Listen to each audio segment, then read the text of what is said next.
Well, hello, everybody. Welcome in. Nuanez now, ESPN Radio. Maybe you're watching SWX Montana Television. I'm Colter Nuanez. I'm coming to you right now from Bozeman, Montana. Sunshiny day, a little bit windy here, though. I was inside the Bobcat Tennis Center momentarily, but they play in like this bubble, and so not a lot of cell coverage in there. So I'm just standing outside in the sunshine right now. But thanks so much for hanging out with us today. A lot of stuff to get to. It's kind of a tennis week because both the Montana and Montana State men's tennis teams are very good. And right now, a big-time Big Sky Conference match here in Bozeman.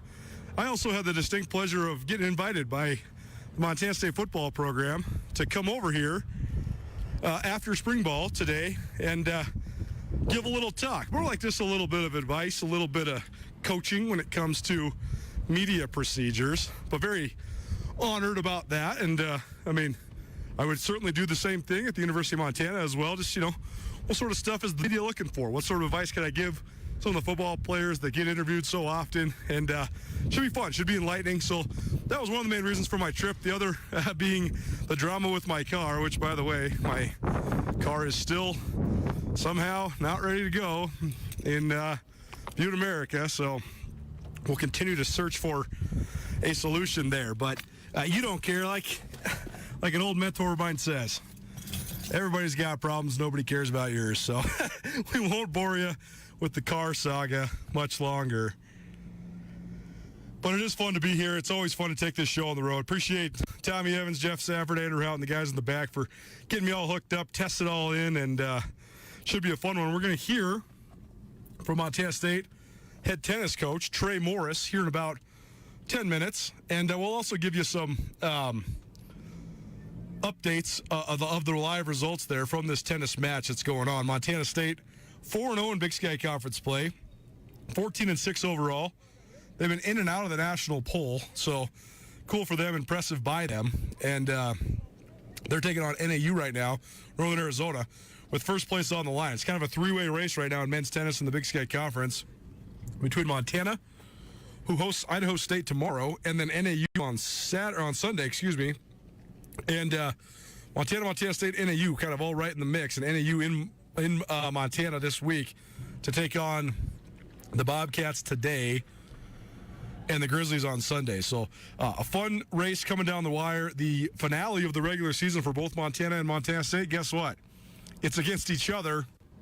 So not just rivalry ramifications on the line, but also maybe Big Sky Conference title implications as well. We're also going to talk some NCAA transfer portal, because why wouldn't we? That's all we ever talk about around here anymore, I feel like. And I feel like I continue to emphasize my rants, but I think that there's a lot more nuance than people are giving it. It's not one side or the other. It's not all the kids are lazy or all the coaches are bad. I think there's a lot more that goes into all of that. I also think that for as crazy as it is, I don't think it's going to be exponentially more crazy. It's not going to be a trend that continues to build. I think right now there's always fallout from when there's crazy times, and whether it's financial fallout, stability or instability, a whole bunch of different factors. And I think that right now you're probably going to see more head coaches getting fired and hired in men's Division I basketball, and probably women's a little bit too, but especially men. I think you're going to see more players on the move than ever before, but also ever again as well, because a lot of athletic directors, for example, gave the last year or two as a grace period to their respective coach to try to prove themselves, and now there's going to be a lot of movement because that grace period is now over, with not completely back to normal, but almost back to normal in college hoops. And I think the same thing with the NCAA. Like, all these transfers, there's so many one-time transfer rules. The transfer portal's new, it's fresh. I know the coaches don't like it, but I think also the coaches do like it because they can out-recruit their own roster. So we're going to get into all that, of course. We're also going to talk some Final Four. Villanova, Kansas is at 4:09 tomorrow, and Duke, North Carolina, 6:49, so it should be a fun one. We're also going to talk some prep sports.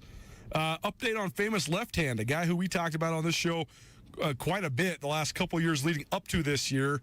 He was one of the great Native American basketball players here in the state of Montana. He's a Crow, and he is playing at a junior college, and he was a junior college All-American. So we'll talk a little bit more about that. We'll also talk a little bit about some high school softball in hour number 1.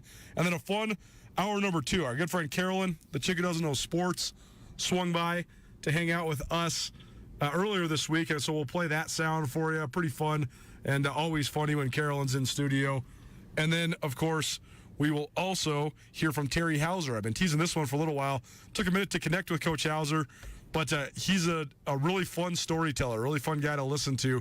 He's the Three Forks boys basketball coach, and he led the Wolves, which is actually his alma mater, to the Class B boys basketball championship. And there was a lot of teams in Class B, whether it was Lodgegrass or Harlem or a variety of other teams. There was a lot of teams that got a lot of hype in Class B. Three Forks got sort of mentioned along the way, but then they lost in their district and divisional championship games. And so they had to play a play-in game to get in the state tournament. But then with the state tournament in Bozeman, which for those unfamiliar, just about 35 miles away from Three Forks, the Wolves really rode the momentum of a great crowd at Brick Breeden Fieldhouse here in Bozeman that hosted the Class B state championship, and they were able to ride that all the way to their first state title since 2001. So we caught up with Coach Hauser because it's not only a moment in time, a historic championship, first one in more than 20 years for Three Forks, and really cool for him as a Three Forks alum, but also his brother, Taylor, unfortunately, had a stroke the day of the game. And so he had to deal with all sorts of family emergency and the trauma that comes from that. But what a way to channel it and what a way to make his brother proud. And, he gives us an update on his brother in the interview as well. So we hope that Taylor Hauser's doing better, doing well. But it's a really good interview, really insightful and really fun to listen to from Terry Hauser. So we'll get to that about 5:30. There's our show outlook presented by Brent Wahlberg and the Wahlberg Team, the official realtors of Grizz Athletics, and presenting the show outlook from Nuanez Now each and every weekday here on ESPN Radio, as well as SWX Montana Television. Like I mentioned, Colter Nuanez here, not in studio. So if you're watching on TV or you're streaming it on YouTube, appreciate you being here. Appreciate you watching in. I'm in Bozeman for a variety of different things. I'm going to catch some Bobcat football tomorrow. Going to give a little talk to the MSU football team tonight, just about media procedures and some advice when it comes to giving interviews on camera or on the radio. And also going to finish checking out this tennis match. I had to step out of the Bobcat Anderson Tennis Center because not enough coverage in there, but have no fear. We will still have the show for you right here and a bunch of interviews to get to, so stay tuned for all of that. If you want to stream the show, you want to be a part of the show, you can always listen live. Any of your mobile platforms, your cell phone, your tablet, your laptop, whatever it might be, head on over to our station website, 1029ESPN.com. Click on Listen Live, and you'll find the stream. You want to be a part of the show. When I'm abroad, when I'm remote, texting us is usually the best way to go about it. 406-888-1029. That's 888-1029. All guests will join us via the Rankish Brothers RV hotline or via the Rankish Brothers RV text line, as it were.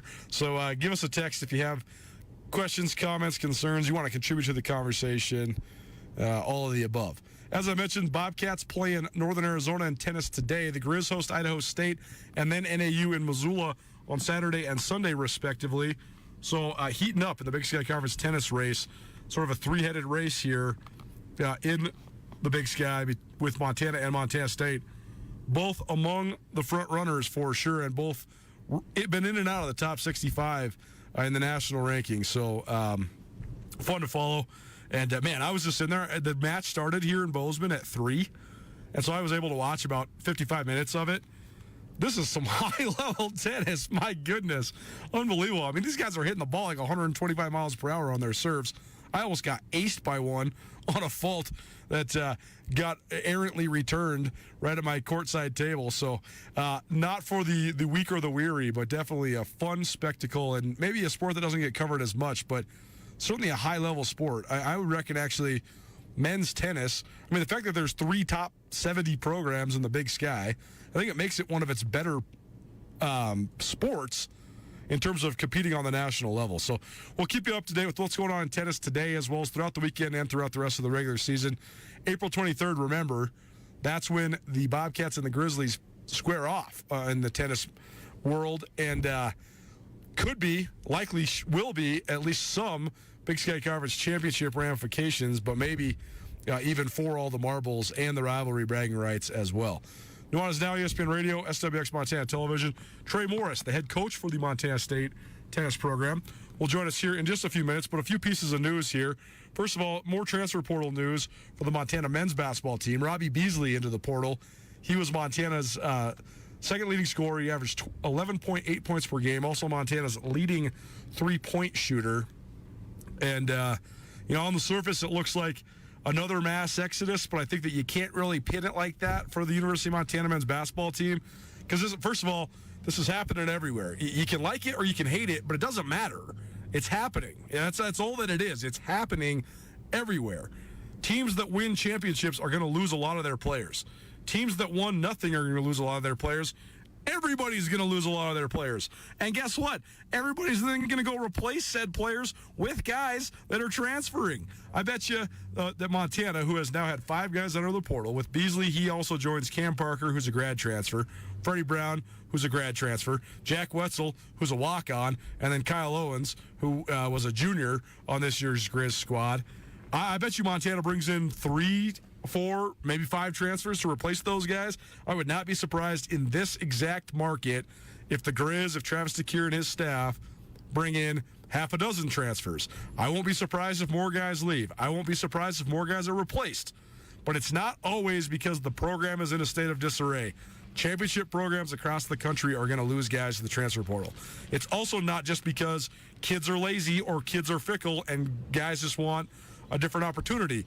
I think that there's a lot that goes into this where the coaches are the ones making the decisions, and or the coaches are making it very clear to those making the decisions that maybe you should explore a transfer, or maybe we're going to make it pretty hard on you to play moving forward because we're going to bring in a transfer. So I think it's a holistic thing here. I don't think it's any one person's fault. I also don't think it's nearly as bad as anybody's trying to make it. I really just think it's a moment in time. I think there'll be a time when stability returns to college basketball, where program building is put on a way higher pedestal. I think that there's going to be some alterations to the one-time transfer rule. I think there's going to be some tweaks to the way that they operate with transfer rules as far as like maybe going in conference, intra-conference transfers and things like that. And I think that it's just part of the way things are going right now, and that's not necessarily a bad thing. It's just fine.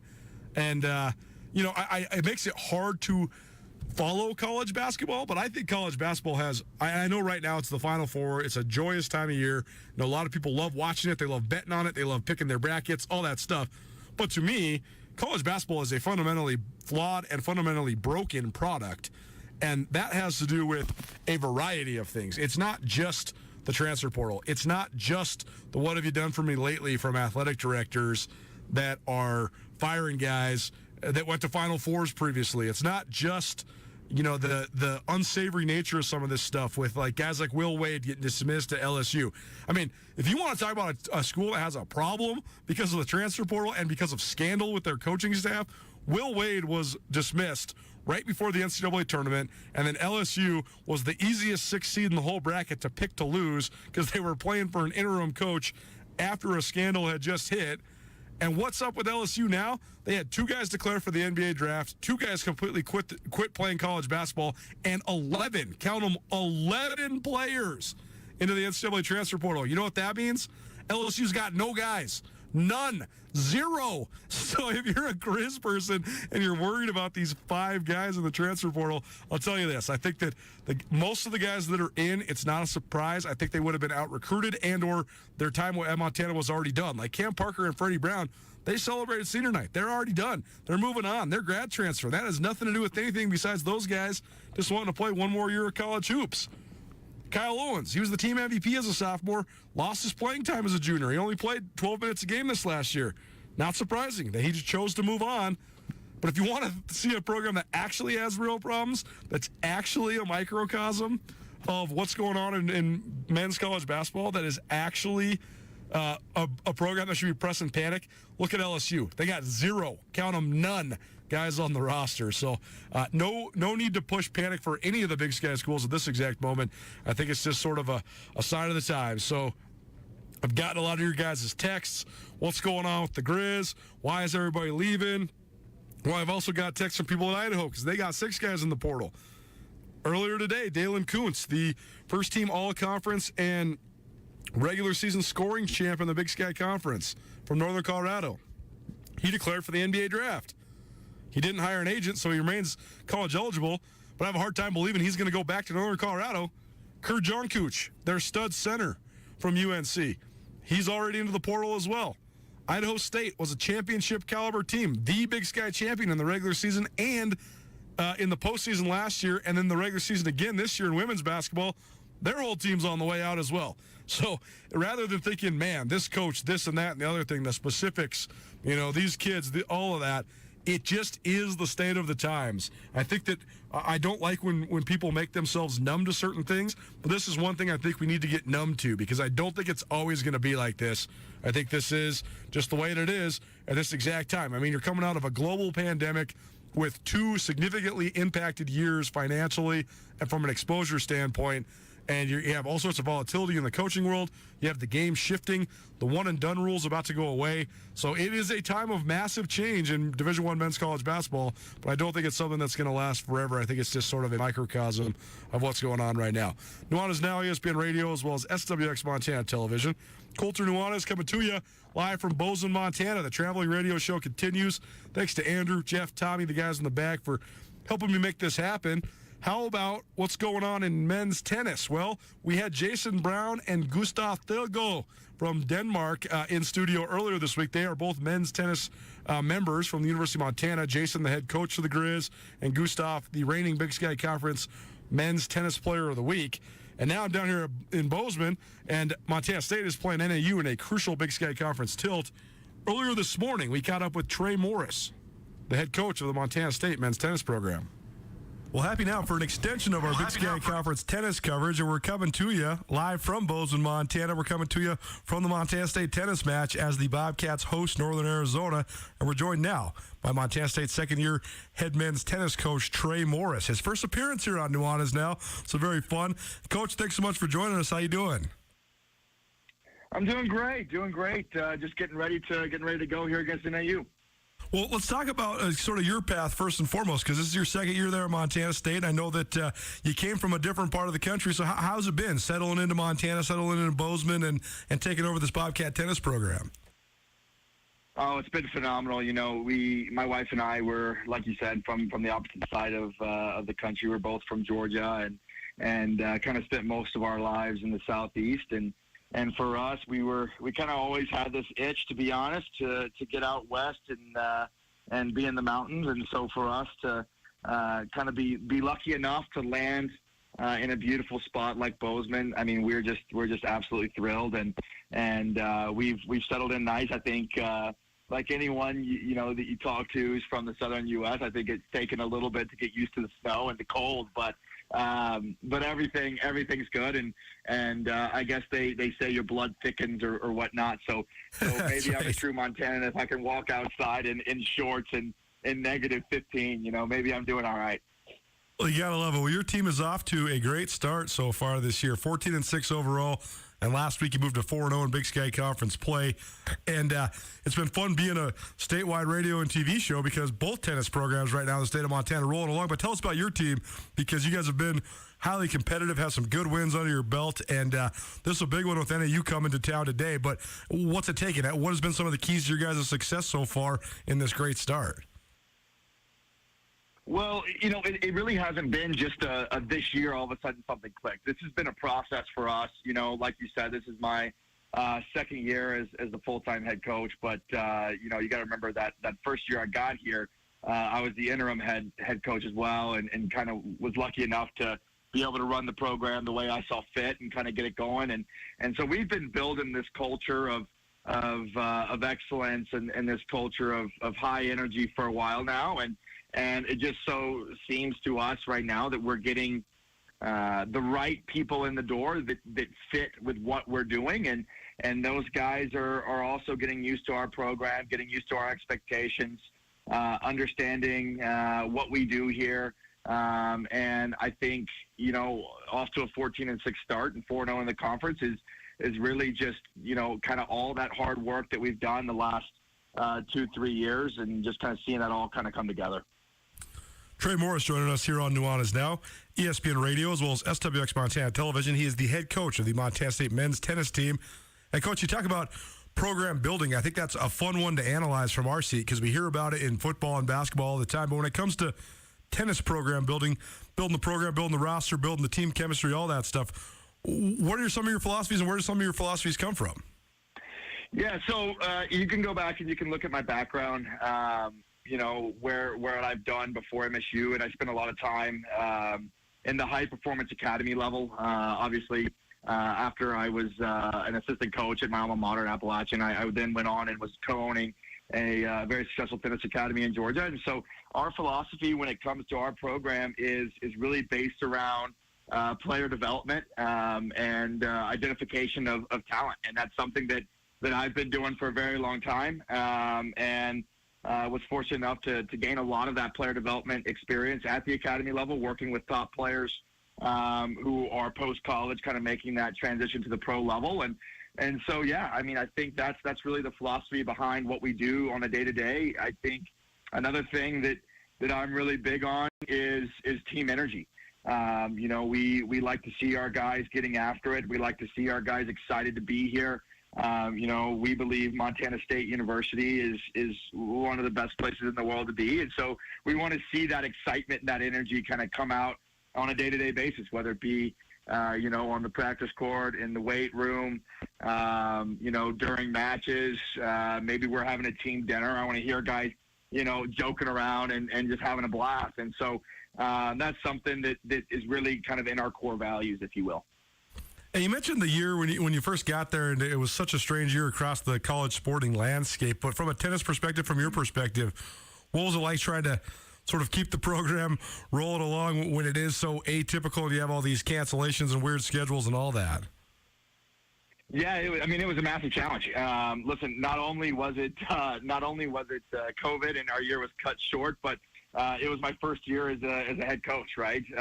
And so a lot of new things were being thrown at me, and I think the biggest thing for us was just keeping the morale of the team and trying to remain focused on the task at hand, and we were able to do that first year. Of course, the season ended up getting canceled, like you said. I think we're only 5-4 at that time, but it was a challenge, just like for everyone else in the world. What was happening with the whole pandemic coming out at that time? Everything was new. It was new to everybody. No one really knew what to do and what to expect. And so we just kind of kept pushing along, focused and kind of controlled what we could control and take care of our business and just kind of let everything else fall where it may. Trey Morris here on ESPN Radio, as well as SWX Montana Television. You're listening to Nuanez Now. Hope you're having a great Friday. Thanks so much for hanging out with us. We're broadcasting to you live from Bozeman as Montana State takes on Northern Arizona. Coach Morris and I recorded this a little earlier in the day. We got to tell you that, FCC regulations, as it were. But we'll give you real-time updates on what's going on with this match that's happening right in front of us throughout Nuanez Now today. But, Coach, let's talk about your roster, because I love the element of all the international guys and young ladies, too. But a lot of times on men's tennis in the Big Sky, especially at the Montana schools, you see guys from all over the world. And it seems like it just makes for such a rich and vibrant and sort of unique culture in the locker room, so to speak. So what do you think of that element, and what's it like being around guys? I mean, because you got guys from everywhere from England to Bolivia and Portugal and Australia, and then Bozeman, Montana in between. So what's it like being around these guys? Oh, it's just a massive melting pot, right? You get all these different cultures. You get all these different guys who have experienced so many different things, and then they're all brought together with the same mission. And I think when you get those different people from different walks of life, from different parts of the world, and you get them focused in on one thing, they all bring so many different valuable life lessons, if you will, valuable input into what we're doing. And really it only makes the team better. And I could tell you, like you said, we've also got a Bozeman boy here on our team who's been a massive impact for us. He's actually a captain this year within our team in Marcos Zelver, and he went to Bozeman High. And so then you throw him in the mix, and he's kind of got the the understanding of what it means to be a Bobcat, what it means to grow up in Bozeman, and kind of bring that local feeling to it as well. And I really think it's a lot of where our success comes from. We truly believe in every single one of these guys, and I think they believe in each other. And I think that's only come from having kind of an open platform between our staff and the players, and making sure that everyone, if they have valuable information to add to the team or different experiences they've had, which believe me, this team being from all over has had a lot.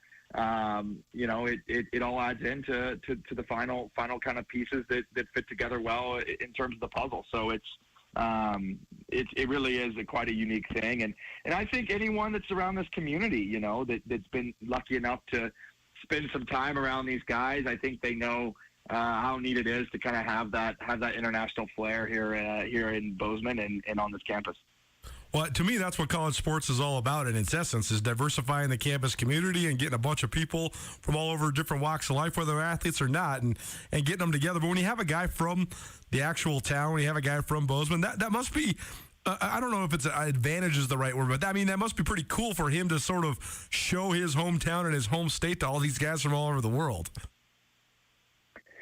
Oh, absolutely. I know he loves it. He's, he eats it up. He loves anytime we get a new guy in, whether it be, a guy from the U.S., but another part of the U.S. who hasn't spent much time here in Bozeman, or whether it be another international guy. I mean, Marcos is the tour guide, right? He's taking him up to Highlight. He's doing all these things. He's showing them the best restaurants. He's taking him over to Mom's house to get her good cooking. I hear she's got just a phenomenal black bean recipe soup or something along those lines. So, they're doing those little things, and he absolutely eats it up. And I think the guys love having Marcos here too, and they provide each other with just these valuable experiences.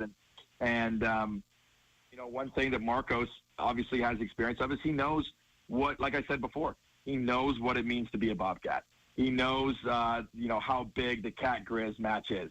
He knows these things, and he can kind of prepare these guys that maybe haven't experienced, obviously, college athletics in general, but maybe also not, especially, a rivalry like we are lucky enough to have here in this state for themselves, and they can kind of get a little bit of a heads up having a guy from here, Trey Morris here on Nuanez Now, ESPN Radio. He's the head coach of the Montana State men's tennis team.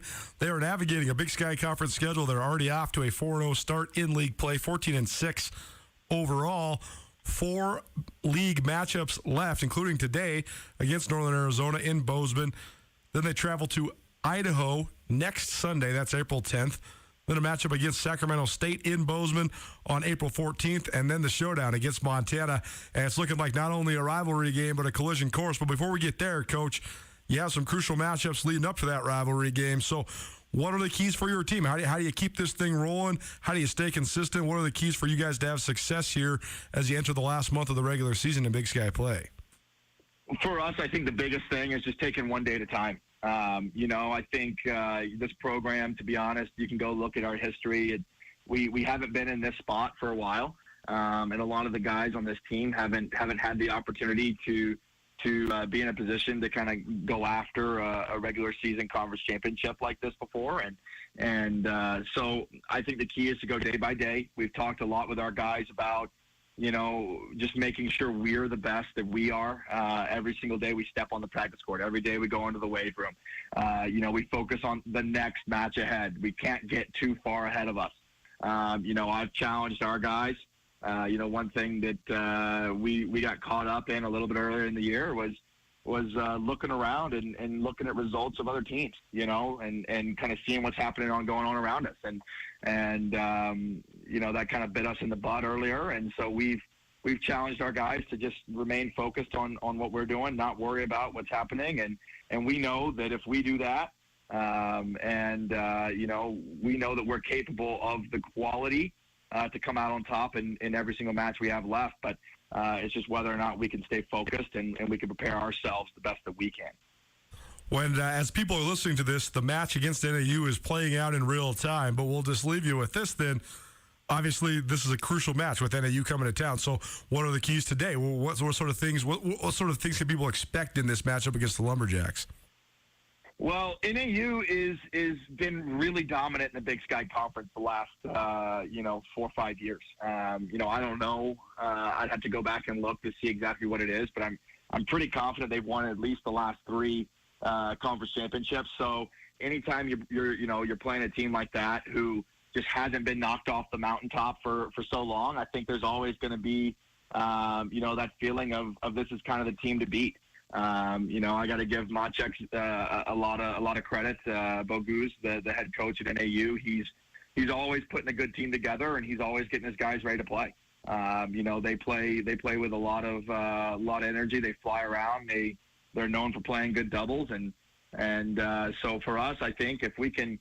We can kind of weather that storm, come out, like I said a minute ago, and stay focused on what we're trying to do, and hopefully play a good doubles point. I think you'll see that we possess the quality to kind of start to run away with potentially a couple spots here and there.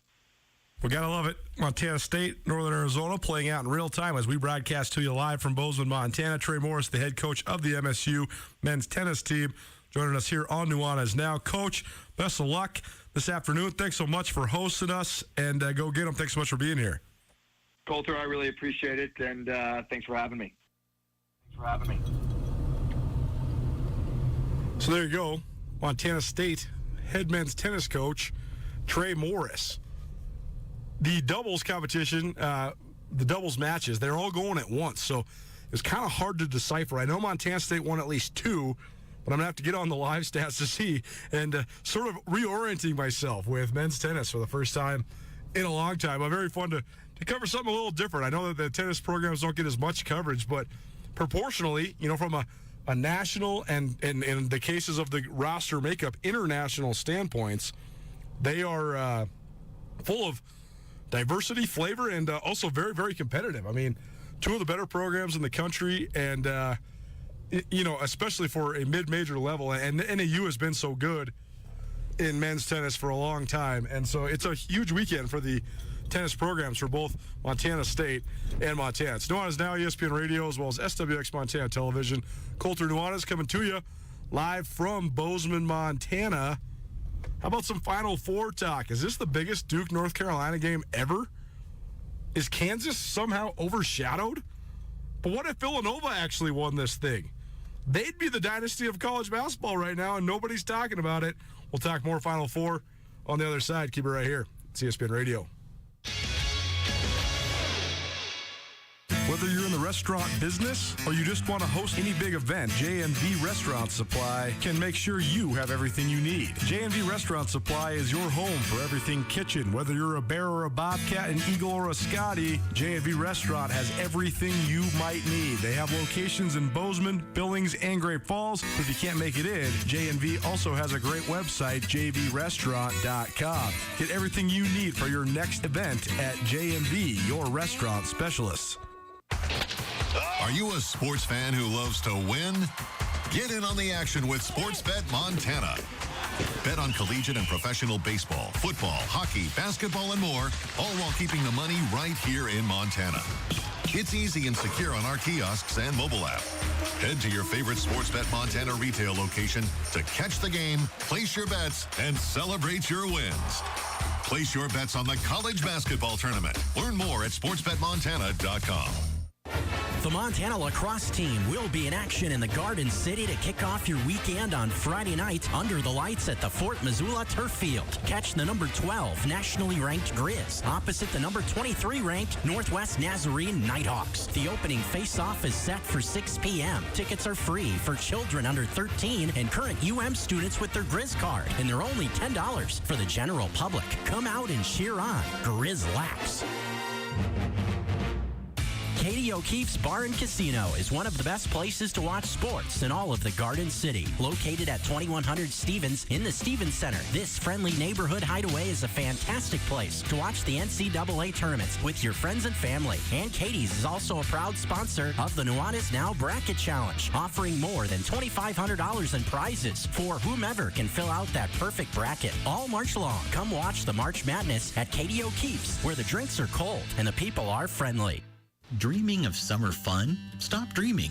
Visit any Farmer State Bank location to speak with a consumer lender about making your summer dreams come true. Farmer State Bank offers a full range of consumer loans for vehicles, boats, campers, and more. Rates are competitive and there's never an application fee. You can even apply online at farmersebank.com. Bring on summer fun. Farmer State Bank, your Montana bank since 1907. An equal housing lender and member FDIC. Like most Montanans, we love a good steak. And because we're the Montana Club, we take the steaks we serve very seriously. We're confident to say that our custom grilled steaks are as good a steak as you're going to get. Now we're proud to add regularly sourced, naturally raised Castle Rock bison ribeye to our selection. And remember, the Montana Club steak entrees include the sides. Come into the Montana Club today for an unrivaled steak experience. The Montana Club on Brooks and North Reserve, Missoula. ESPN Missoula Sports Center. Spring football continues rolling on both sides of the Continental Divide in Montana over the next few weeks. Hello, I am Colter Nuanez. At the University of Montana, the Grizz football team practices today, next Monday, and next Wednesday before putting a bow on the 15-practice slate with a spring game in Hamilton next Friday night. Kickoff of the spring scrimmage from Hamilton High School is slated for 6 p.m. Tickets are available online or at the Grizzly Scholarship Association office and cost $10. The action will also be broadcast on SWX Montana Television. Nuanez Now will be broadcast here on ESPN Missoula and statewide on SWX TV from Hamilton from 4 to 6 p.m. leading up to the Grizz spring game. The Bobcats have several April weeks left to complete their spring slate. MSU second-year head coach Brent Vigen elected to start spring football after spring break. The Bobcats will practice 3 days a week leading up to their spring game on Saturday, April 23rd. That action will also be broadcast on SWX Montana Television. And finally, more transfer news out of the University of Montana men's basketball team as sophomore Robbie Beasley III has entered the NCAA transfer portal. The combo guard averaged 11.8 points per game last season and was Montana's leading three-point shooter for a team that finished 18-13 overall, including 11-9 in Big Sky play. Beasley is the fifth player from the Grizzly roster to enter the portal so far this offseason, joining graduate transfers Cam Parker and Freddie Brown III, along with junior forward Kyle Owens and walk-on Jack Wetzel.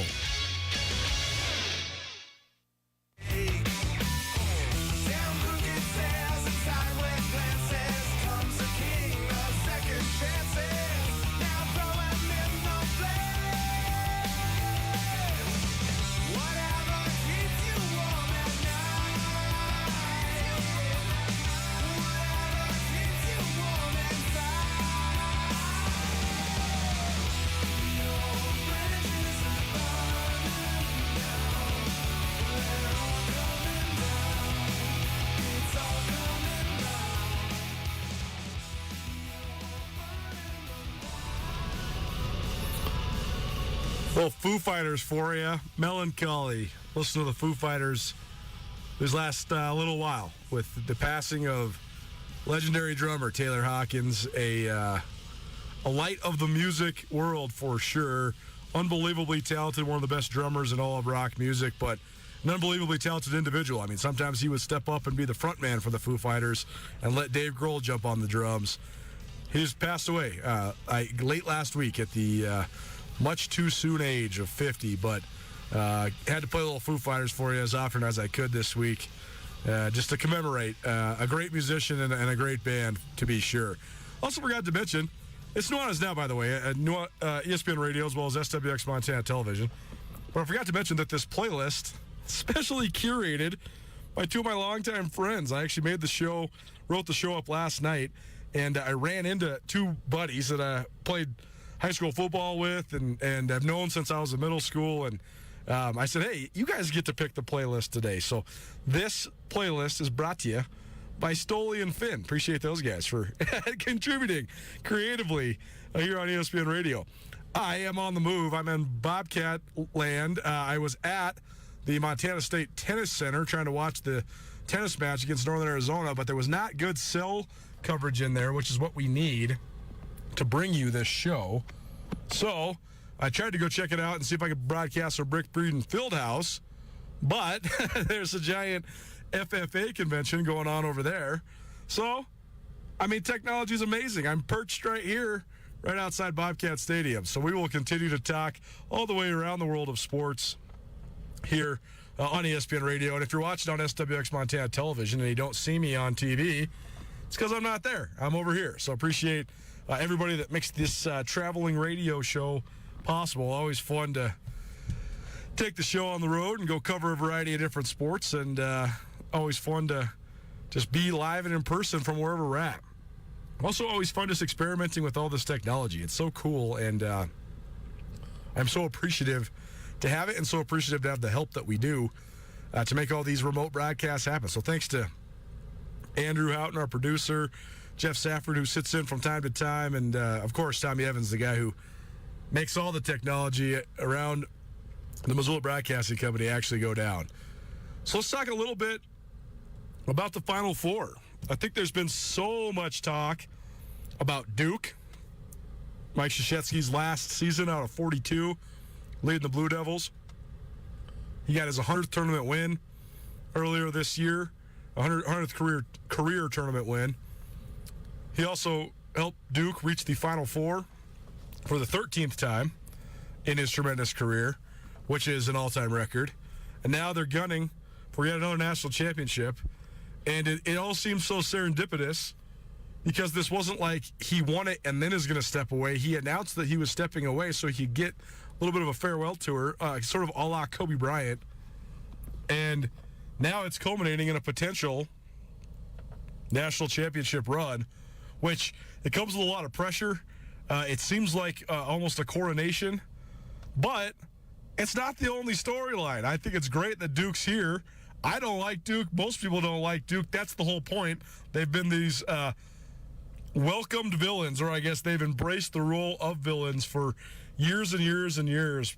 First and foremost, spearheaded by those infamous yet legendary Christian Laettner-led teams of the early 1990s, but then all the way through, the late 90s into the early 2000s, and then the way they remade the program, it's been very impressive.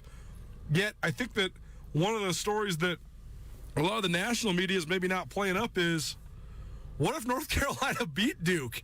That would mean that North Carolina had gone into Cameron Indoor Stadium and defeated Duke in Mike Krzyzewski's final home game at Cameron Indoor, and then would mean that Coach Krzyzewski's last game would be a loss to rival North Carolina. Oh, by the way, if North Carolina was to win, that would even the docket. This will also be the 100th matchup between Duke and North Carolina in Mike Krzyzewski's 42 years at the helm. And if North Carolina wins, it'll even the docket, 50-50. Duke right now leads 50-49, so they could have a 51-49 absolute definitive, we won the series, even if it's only by that extra game. Or it could just be 50-50, a 500 record. So it's going to be interesting to see how that one plays out. But even though North Carolina is an 8 seed and they would be the biggest quote-unquote underdog to advance to the championship, and if they were to win it, it would be the first time since 1985 when Villanova won the championship as an 8 seed, that an 8 seed had advanced that far and had won the actual NCAA tournament. But North Carolina's already to this point. They're already a Final Four team. They already beat the defending national champions in Baylor. They already beat a fellow Final Four team from last season in UCLA. So hard to say that they're not in the mix. And they already beat Duke earlier this year as well. So that's one storyline I'm kind of looking at is, what if North Carolina spoiled this whole coronation? They ruined this storybook ending for Mike Krzyzewski. It's certainly in the cards. I also think, though, that there's this sort of narrative brewing that the Duke-North Carolina game is the championship game. And I think that Kansas and Villanova are going to have something to say about that for certain. Kansas into the Final Four for the first time since 2008. Success begets success. It also oftentimes creates expectation that is hard to fulfill when it's self-created expectation. And Kansas has just been death, taxes, and Big 12 champions. That's what the Kansas Jayhawks have been under Bill Self, no matter how much better the league has got, how much deeper it's gotten, how much more physical it's gotten, Kansas still finds a way to win it pretty much each and every year. That then also sets the stage, though, where it's like Elite Eight or bust if you're Kansas, and people think they're failures if they don't get at least that far. And they've been scrutinized quite a bit for not making the Final Four in 13-plus years, but now here they are back in the championship. And I think the fact that they suffered the most embarrassing and most lopsided loss in Kansas history in the NCAA tournament last year in the second round against USC. And I was sitting courtside with Riley Corcoran at Hinkle Fieldhouse in Indianapolis watching it. We were sitting in a section of Kansas fans, and these guys were quite literally crying. I mean, they were crying tears of distraught sadness with Kansas getting just destroyed by USC last year. But in this day and age of transfers and one-and-dones, most of that Kansas team came back, and now they're sort of on this redemption tour, and they're certainly trying to make another run at this thing.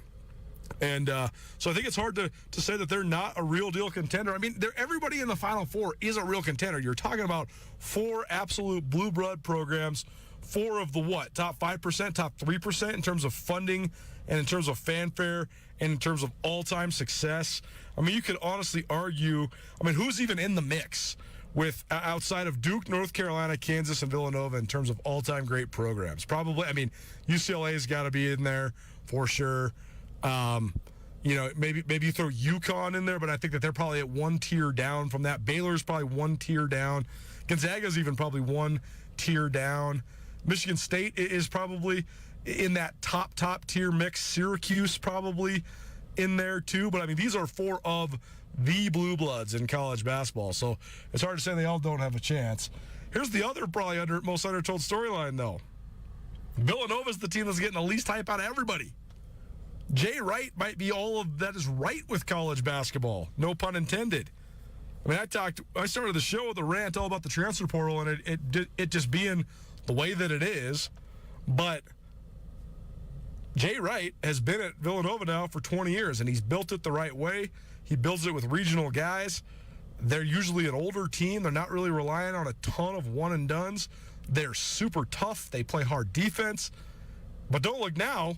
If Villanova wins this thing, that's 3 championships in 6 years. That's a bona fide, real-life, modern-day dynasty. That's as good as anybody's done in the last 20 years. I mean, the days of, the Dukes 5 straight Final Fours in the early 90s, I mean, that's really, really, really tough, especially with all of the roster movements and the guys going to the draft and the volatility in the coaching ranks. So it's hard to say that Villanova's not right there. And so I think it's interesting that they are maybe getting a little bit overshadowed. Villanova, the lowest betting odds in certain Vegas books right now among the title contenders, even below 8th seed in North Carolina. So found that interesting, and I think maybe they're just not getting enough respect. But it circles all the way back around, because I do think that international basketball and the way that the Olympics has gone, on my drive over here to Bozeman today, I started listening to this podcast series called the Dream Team Tapes. That's really, really interesting. And the first couple episodes are all about the history of Olympic basketball. And just a couple fun stats for you. Back in 1936, the first year the Olympics ever offered basketball, the United States won the gold medal, and in the gold medal game, they won the game 14-8. So that shows you in the last, 85 years just how much basketball has changed. But then all the way up until 1972, the United States was unbeatable in the Olympics. Quite literally, they went undefeated all the way until 72. Then there was the infamous game against the Soviets in Munich in 1972, and they call it the double do-over game. If you want more information on it, Google it, go read about it. Quite the scandal, quite an entertaining but also pretty uproarious story. The Soviet Union basically got multiple chances to play the last 10 seconds of the game until that they won, and part of that was just where the Olympics were at. Part of it was the climate of those Olympics, because you had the 11 Israeli athletes brutally murdered during that Olympics, plus one West Russia officer. So that was sort of the first little speed bump when it came to international basketball influencing basketball on the American and world stage. Then you had the 88 Olympics, where in Seoul, Korea, the Soviets won the gold and the United States won the bronze. And that was an embarrassing moment for the United States, but also the turning point that helped David Stern bring his vision of international superstars of the NBA to the world at large, because then the Dream Team emerged in 1992. You have some of the great players in the history of basketball serving as ambassadors for the game on an international stage in Barcelona in 1992. And that was the next sort of watershed moment for the Olympic team and the way that influenced basketball across the globe. And then you had it in 2008, and that's where it comes full circle, was Mike Krzyzewski taking over, one of the first college coaches to lead Team USA, and him coaching a team featuring Kobe Bryant and LeBron James, and him getting the United States back on track. But the loss of the Olympics in 2004 opened up the NBA to try to add international rules, and it changed the game forever. That's what led to a lot of the rule changes that exist in the NBA. That's why NBA games look so different than college. But then the reaffirmation of the United States as the world power, it came under Mike Krzyzewski, and I think it's a true testament to his unbelievable, and some would say peerless ability as a coach. Not just a college coach, though, because he proved he could win with the best guys in the world, including a couple pretty strong-willed guys, a couple stubborn guys in LeBron James and Kobe Bryant. So that is part of Mike Krzyzewski's legacy as well, and we'll see. We'll see how the end of his college career goes, but he certainly deserves credit, not only as a tremendous icon in the college world, but also a tremendous icon and ambassador and influencer when it comes to basketball across the world that we know. And so it'll be an interesting deal to see how the story and the storybook plays out. Will it be a storybook ending? I have no idea, but it should be a hell of a Final Four. Villanova versus Kansas at 4:09. That game on TBS, as is Duke, North Carolina, and that one tips at 6:49. Both those games tomorrow, so it should be fun to follow along on the Final Four. How about an update on one of the great high school basketball players to come out of the state of Montana, plus some tweaks to the way softball is operating at the prep level. We'll go over that in our Prep Extra right after this. Keep it right here. It's Nuanez Now, ESPN Radio.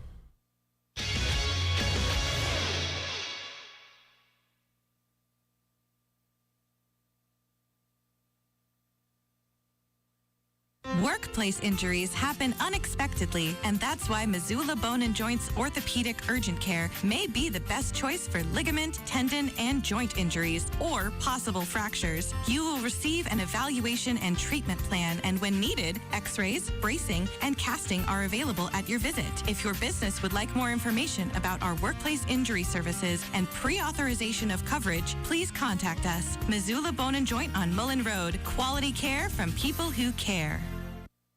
The Bell Pipe and Tobacco Shop presents A Minute with Otis. Today's episode, French lesson. Bonjour, Otis. Oh, Otis, I love the way you grunt like a dirty little dog. What can I do for you? I am lonely, so very lonely. Then follow me. Oh, monsieur, your new walk-in humidor is très chic. Surrounded by all these fine cigars, you're never alone. Oh, my sweet little bonbon. Seeing the perspiration on your bald head reminds me of Paris in the springtime. Thanks. Mon Dieu, which should I choose? Oh, give me a short, fat one to remind me of you. How about this brick house? Oh, merci, Otis. Your savoir-faire gives me a feeling of joie de vivre. The Bell Pipe and Tobacco Shop, downtown Missoula, when you need the Otis tobacconist problem solver.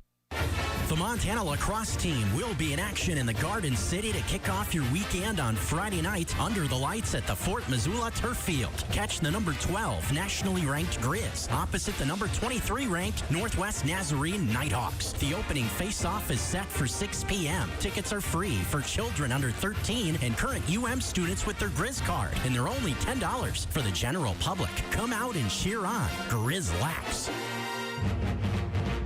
I'm all about keeping my family driving safe.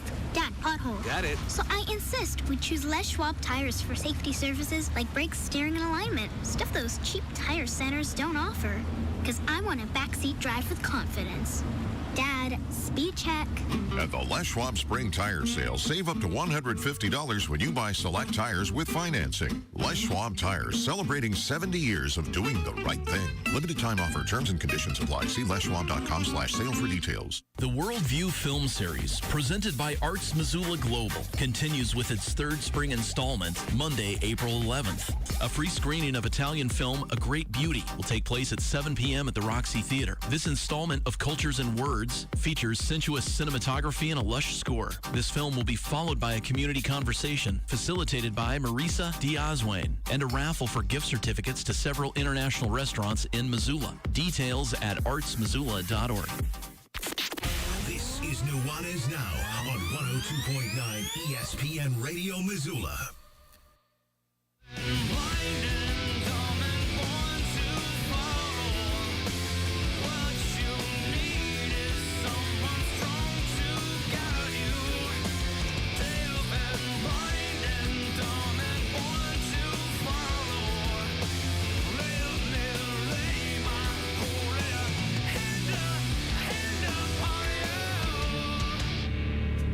God's will becomes me when he speaks through me.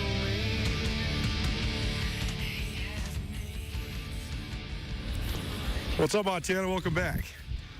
Nuanez Now, ESPN Radio, as well as SWX Montana Television. Colton Nuanez coming to you from Bozeman, Montana. Thanks so much for everybody for tuning in. If you don't see me on TV, it's because I'm not there. I'm here. I am actually walking right along the sideline of Bobcat Stadium. I was here to cover the tennis match. I got to watch the first little while. I'm actually here, first and foremost, to cover some Montana State spring football. I've been to the Grizz 3 times and want to catch the Cats. They have a little scrimmage tomorrow.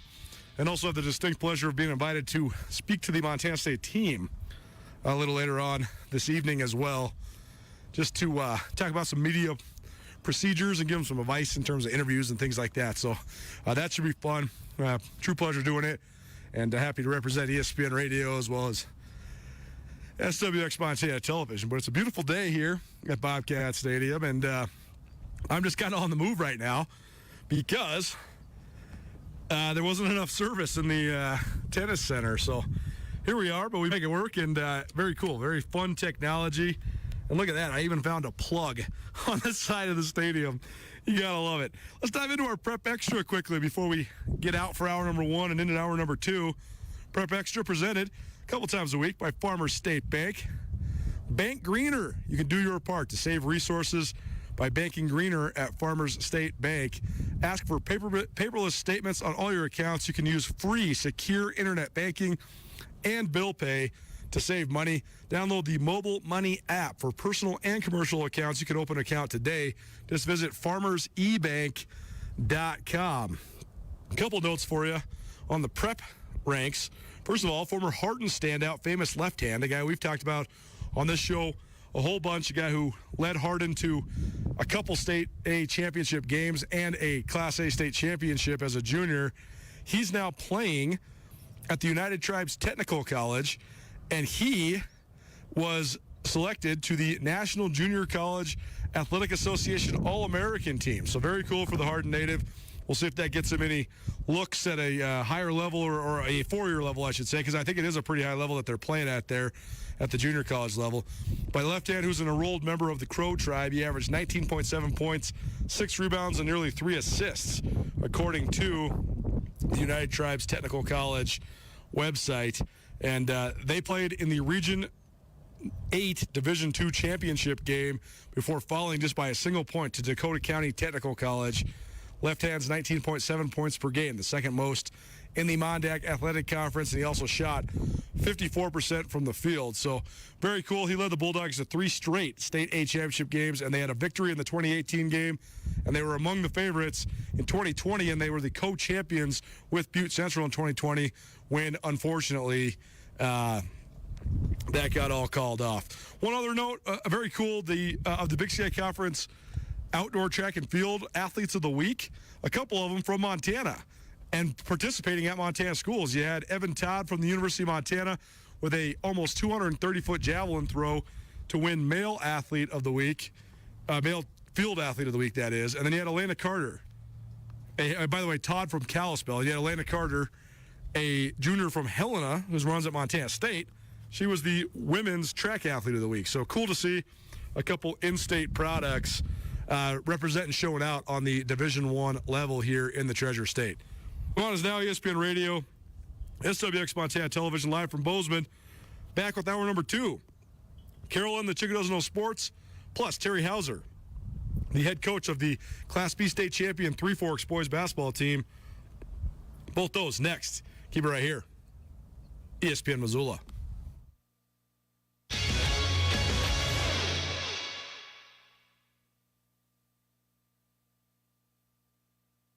Whether you're in the restaurant business or you just want to host any big event, J&V Restaurant Supply can make sure you have everything you need. J&V Restaurant Supply is your home for everything kitchen. Whether you're a bear or a bobcat, an eagle or a Scotty, J&V Restaurant has everything you might need. They have locations in Bozeman, Billings, and Great Falls. If you can't make it in, J&V also has a great website, jvrestaurant.com. Get everything you need for your next event at J&V, your restaurant specialists.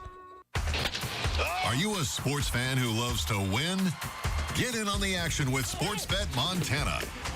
Bet on collegiate and professional baseball, football, hockey, basketball, and more, all while keeping the money right here in Montana. It's easy and secure on our kiosks and mobile app. Head to your favorite Sportsbet Montana retail location to catch the game, place your bets, and celebrate your wins. Place your bets on the college basketball tournament. Learn more at sportsbetmontana.com.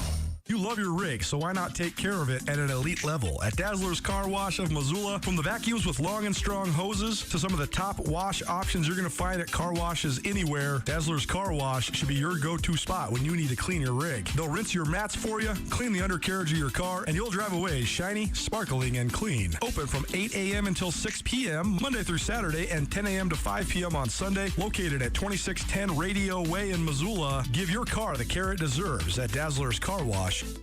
Katie O'Keefe's Bar and Casino is one of the best places to watch sports in all of the Garden City. Located at 2100 Stevens in the Stevens Center, this friendly neighborhood hideaway is a fantastic place to watch the NCAA tournaments with your friends and family. And Katie's is also a proud sponsor of the Nuanez Now Bracket Challenge, offering more than $2,500 in prizes for whomever can fill out that perfect bracket. All March long, come watch the March Madness at Katie O'Keefe's, where the drinks are cold and the people are friendly. Now, the Montana Club's happy hour features BOGO beverages. Our expertly mixed cocktails, microbrews, domestics, and wine are buy one, get one free 7 days a week from 3 to 5:30. Stop in on Friday for Montini night. Sip on a top shelf martini for only $6, 5:30 to close. When you've worked hard all day and are ready to relax, the Montana Club has got you covered with BOGO happy hour 7 days a week, 3 to 5:30 on Brooks and North Reserve, Missoula. Hey, what's up, Montana? Coulter Nuanez from Nuanez Now, your favorite daily sports talk show. I know a great many of you listen to the show during the evening drive time between 4 and 6 p.m. right here on 102.9 ESPN Missoula. But sometimes you might not get to listen to the whole thing. Or other times you might not get to listen at all. But that's okay. We got you covered. We podcast each hour of each show. Each and every weekday, you can always find Nuanez Now in its totality on all your favorite podcast hosting platforms. The Nuanez Now podcast is proudly presented by Sportsbet Montana and The Advocates. ESPN Radio for Western Montana, KKVU HD3 Stevensville, and 102.9 FM on K275BS Missoula. ESPN Missoula Sports Center.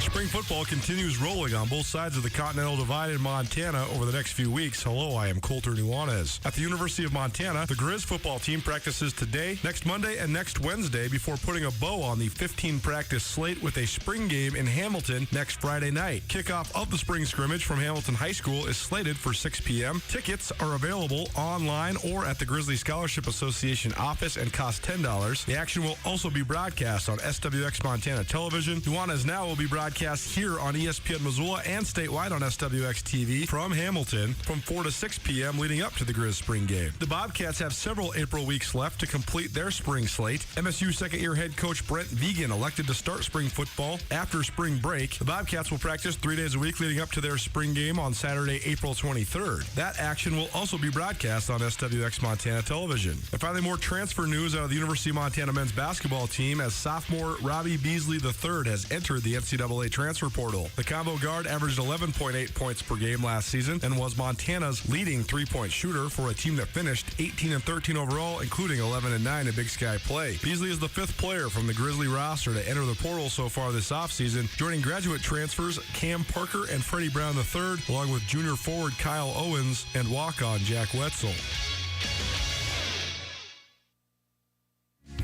Migrate away the town, the archers on the run, and no one stands alone behind the sun.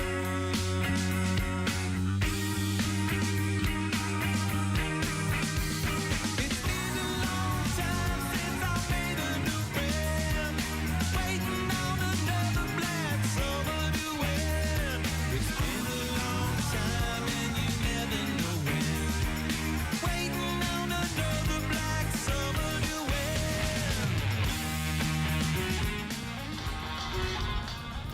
What up, Montana? Welcome back. Nuanez Now, ESPN Radio. Hope you're having a phenomenal end of your week. Happy Friday. Little Red Hot Chili Peppers for you coming back here into hour number 2. Chili Peppers got a new album out. So the playlist, as I mentioned before, curated by a couple of my good friends who I ran into when I was making the show last night. So thanks to Stoli and Finn for their great contributions here to ESPN Radio, to Nuanez Now, and Red Hot Chili Peppers. Always one of my favorites. Love that they're still making music and producing great albums. And the new Chili Peppers album, it dropped today, April 1st. And that's not an April Fool's joke. That's a good one. So go check it out. Missed anything in the first hour of the show, you can always find it on the podcast. We talked some transfer portal. Of course, we did. We also talked some more Big Sky tennis as I'm broadcasting to you from Bozeman. We heard from Trey Morris, Montana State men's head tennis coach. Also talked some NCAA Final Four, Duke, North Carolina, Villanova, and Kansas. What are the storylines for each of them?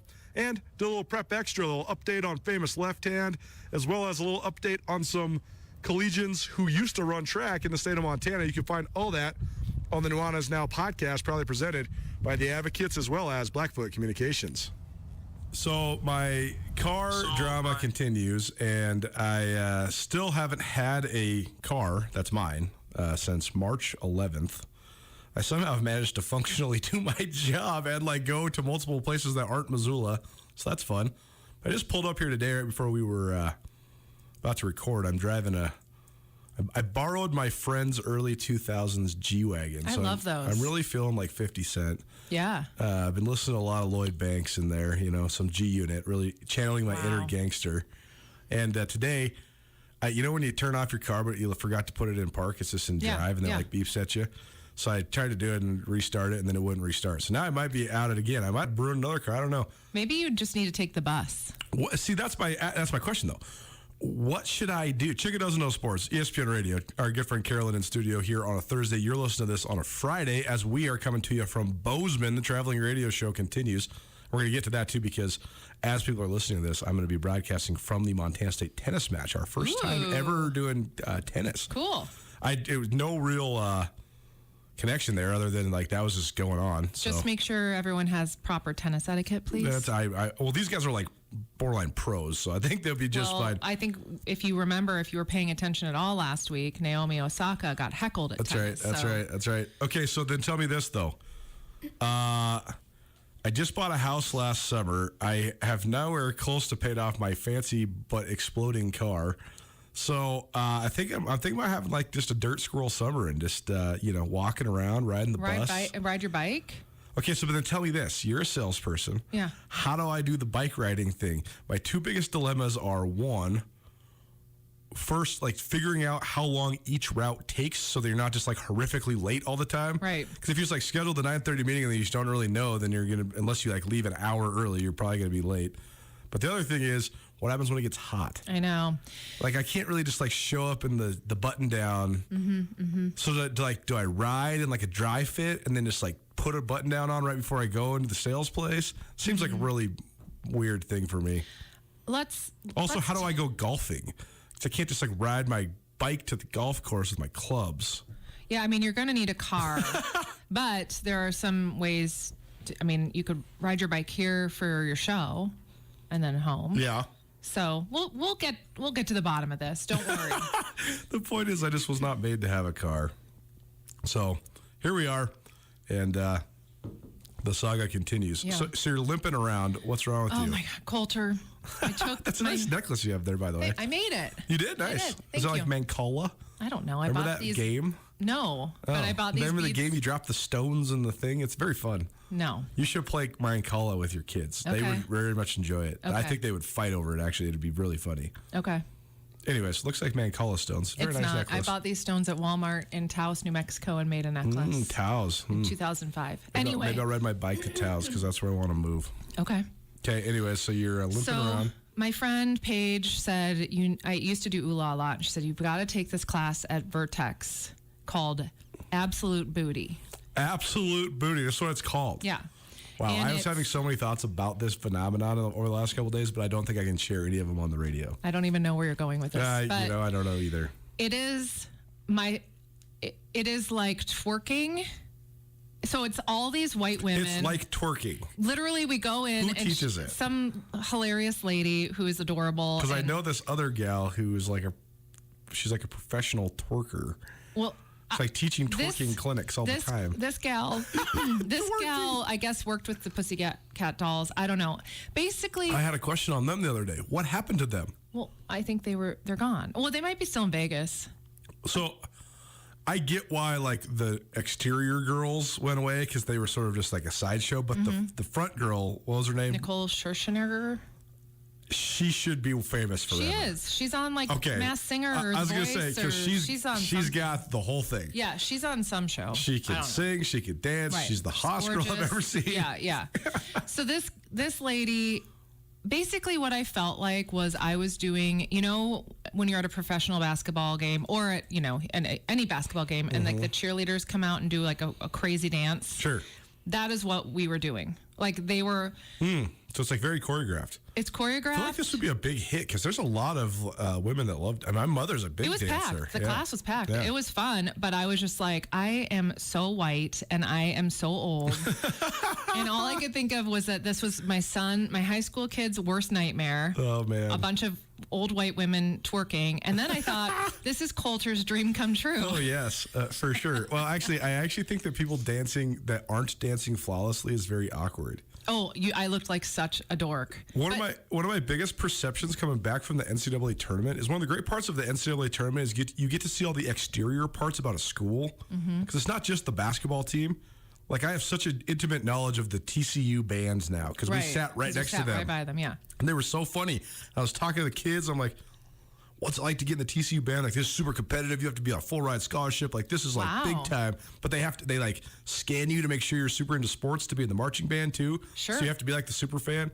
But my number one takeaway was, and this is something that maybe isn't talked about enough in Missoula in the sporting scene. The Sugar Bears, the dance team for the University of Montana, I have always said is one of the best I've ever seen. And they're consistently so good every single year. That not only are the girls cute, but they also have they're just so tight in their dance moves. And if you know dance, because my mother's a dancer, that's what she always was. And I have analyzed this a lot. Montana's dance team is, I saw Arizona's dance team, TCU's dance team, Notre Dame's dance team, Alabama's dance team, Texas Tech's dance team. Montana's is way better. So I thought that was cool. That was a great testament to the University of Montana. Well, maybe I'll start the Senior Bears. And we'll just have a big bunch of old ladies out there twerking. Oh, man. I can't wait until the day when somebody says that Sugar Bears is offensive and then we get canceled. Oh, God. Because this has got to be coming. It's sort of like when they took Sugar Smacks off the shelves and replaced it with Honey Smacks to make it sound healthier. Right, so maybe they'll just call them the Honey Bears. That sounds more offensive. That's pretty good. Okay, so you're twerking along. You're doing your dance class. It's fun, but I looked like a big dork. I feel like, though, if I were into club, I would have like twerked more. I felt very self-conscious. Okay. I'm not a twerker. What's the lighting like? Well, that's the other problem. It's a little bright. We got in there and it was dark, and then she turned on the lights up to like kind of talk about choreography, and I was like, can we just turn this down?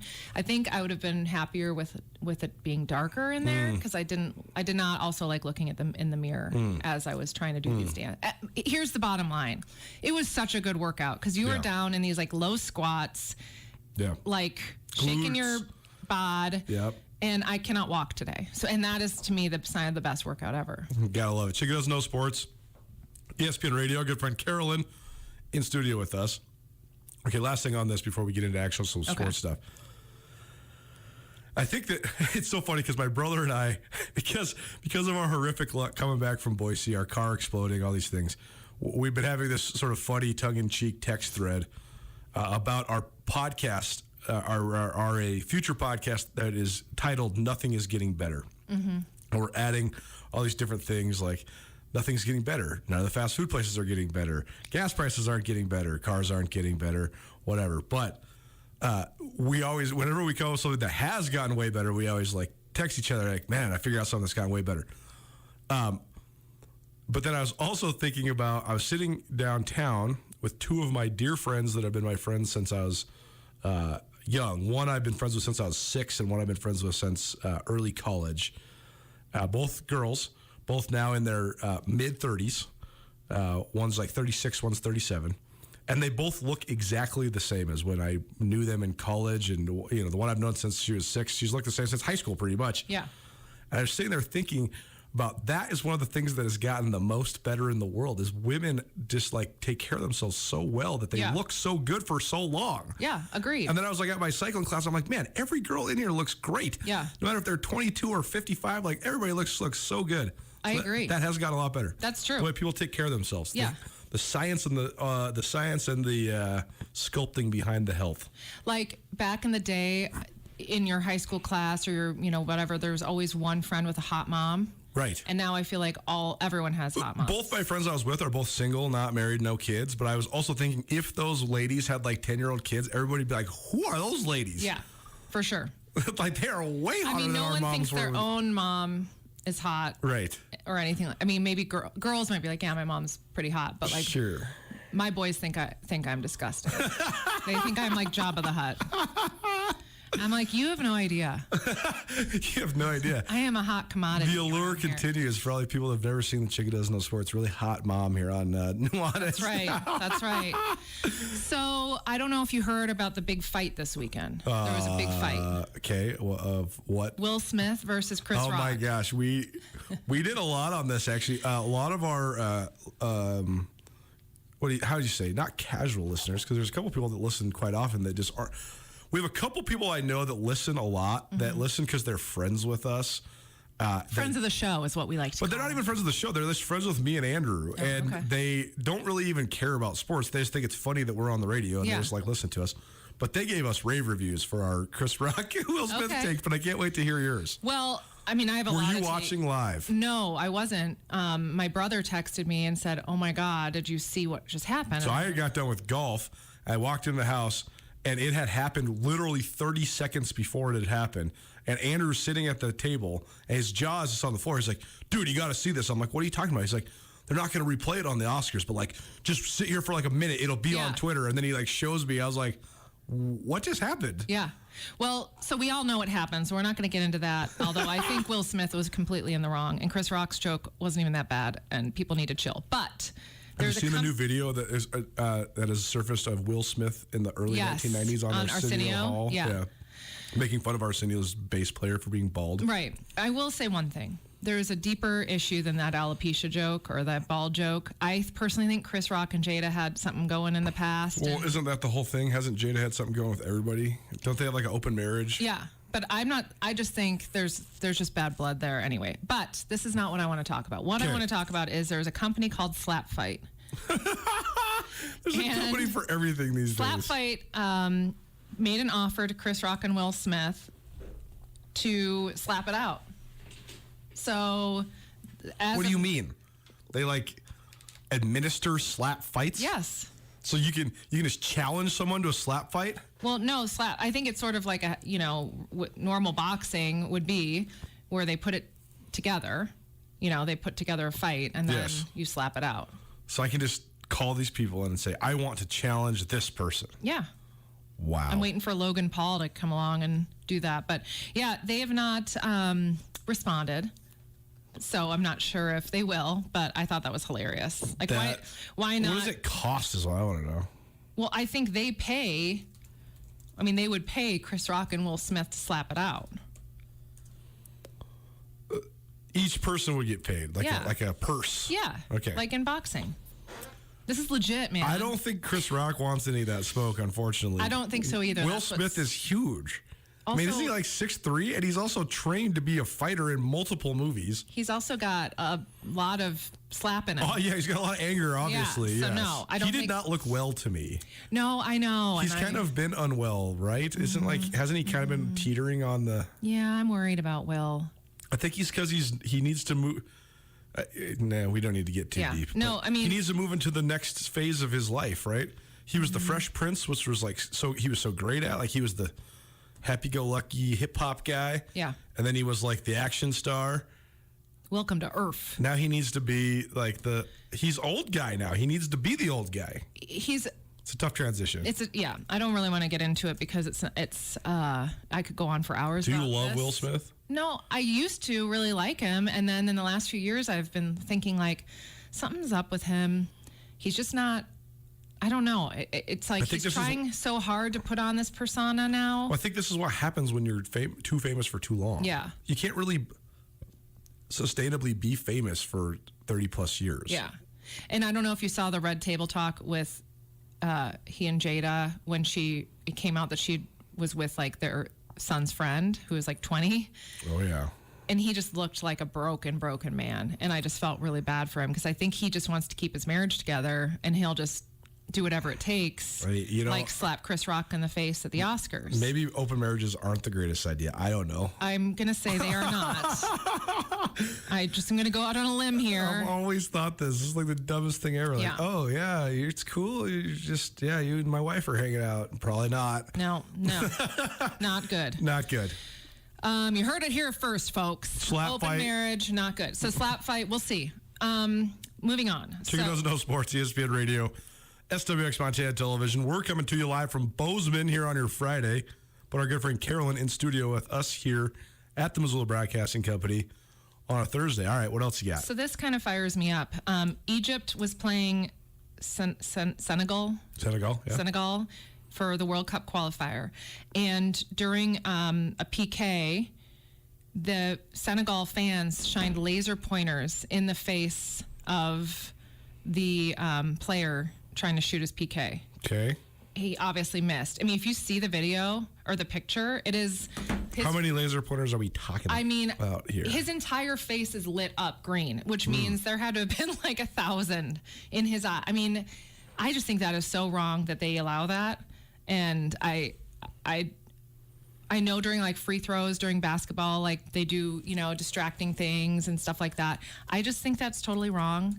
The distractions, waving things in the background, fine, but laser pointer in someone's eye, I feel like is just too far. Can't you like burn the retina and stuff too? Like, isn't it Probably. really?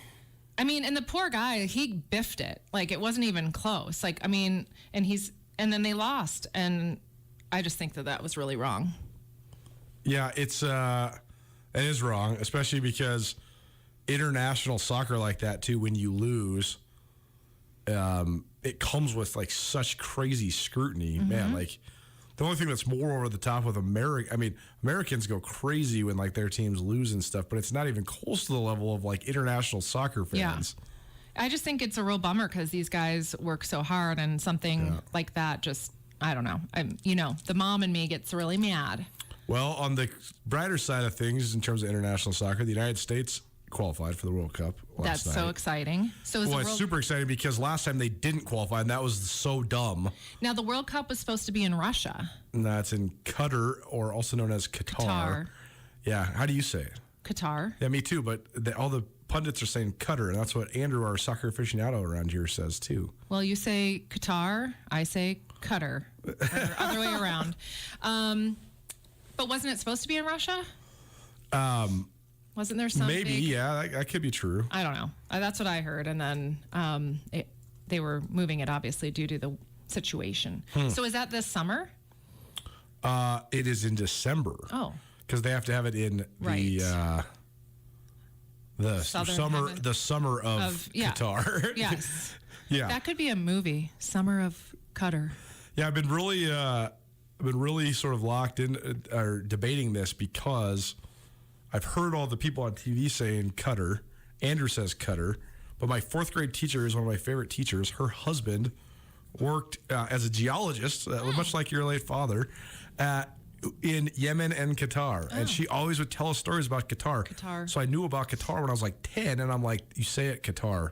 Well, No, you know, we all called Kiev until we found out Ukrainians call it Kiev, and now we all call it Kiev. So now I have to Right. call it Chicken Kiev. Oh, so it's Kiev, so the Great Gate of Kiev.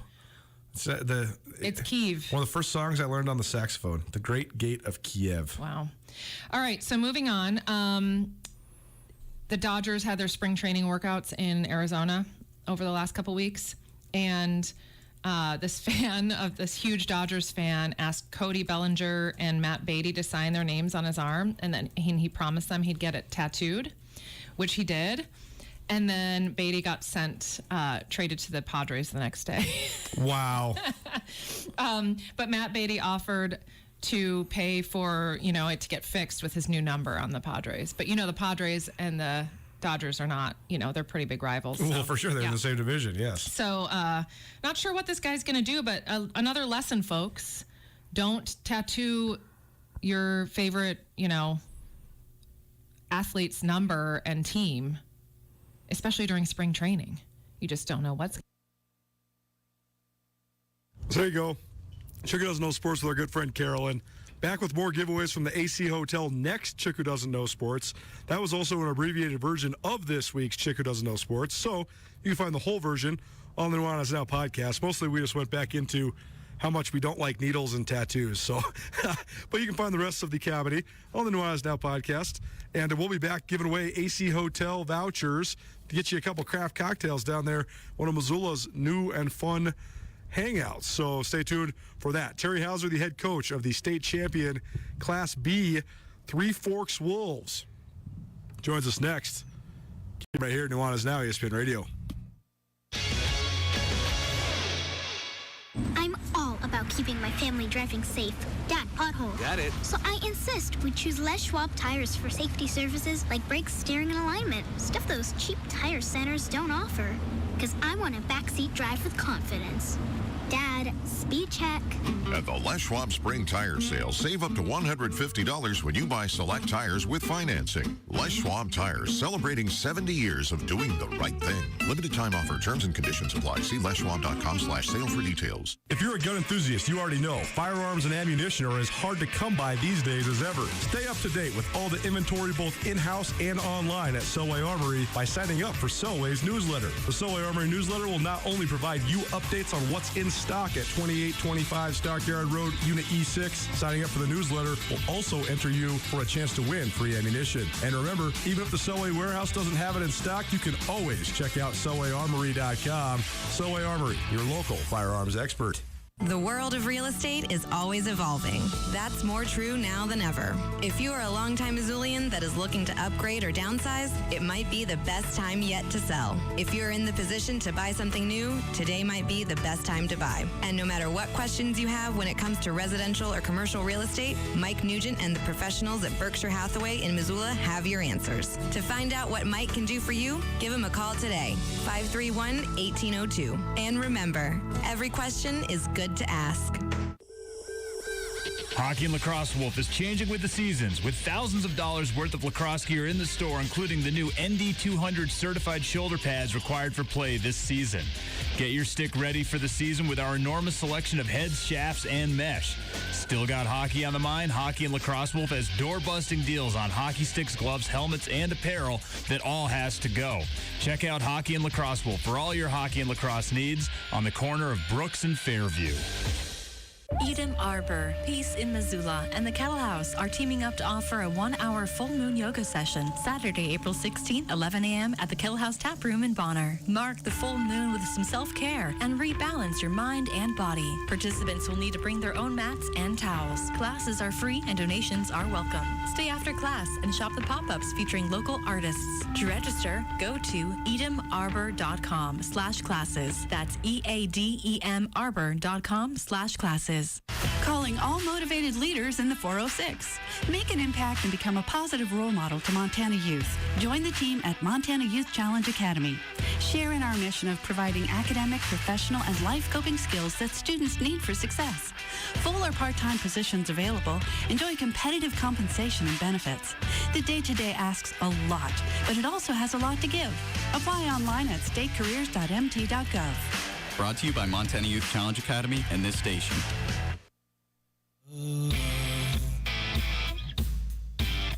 Can we try and take the high road? So we don't know where it ends. I wanna be a crystal baller. I wanna show you how it ends. Malcolm and Queens in the afternoon, and I'm in tune. I didn't speak too soon. Punch drunk up for somebody's joke. It happened to the time. A footnote in your dance of days. In my mind. What up, Montana? Welcome back. Nuanez now ESPN Radio, as well as SWX Montana Television. Appreciate you being here with us on a Friday. Hope you're having a phenomenal day. If you don't see me on TV, it's because I'm not in studio. I am here. I'm actually standing on the sideline of Bobcat Stadium, about to give a talk to the Montana State football team here in about half an hour. So very much appreciate MSU and particularly head coach Brent Vegan and sports information director Bill Lamberty for inviting me over, talk some media procedures, and help these guys get prepared for their interviews and things like that. Open invite to the University of Montana if they'd like to do something similar. Love to do it, and maybe I'll run it by those guys too. But always fun and shouldn't be too complicated, but always love just getting everybody all on the same page. We have been diving into the state championship coverage for the last couple weeks coming out of winter sports because we were in Boise and then San Diego covering all the madness of March at the collegiate level and weren't able to make any of the state tournaments in person, but we've been doing some interviews rounding up all these state champions from across Montana high school hoops. So here's the latest interview in that series of interviews. Well, happy now to continue our coverage of high school state championships. There were so many of them, and for the first time in my memory, 15, 16 years covering sports in Montana, pretty much all of the classifications were the same weekend, and they all also happened to be the weekend we were gone in the Big Sky Tournament in Boise, Idaho. So we've been making the rounds, catching up with different subjects from across the prep basketball landscape here in the state of Montana. And now, here on Nuanez Now, happy to continue that coverage with Terry Hauser. He's the head coach of the Three Forks boys basketball team.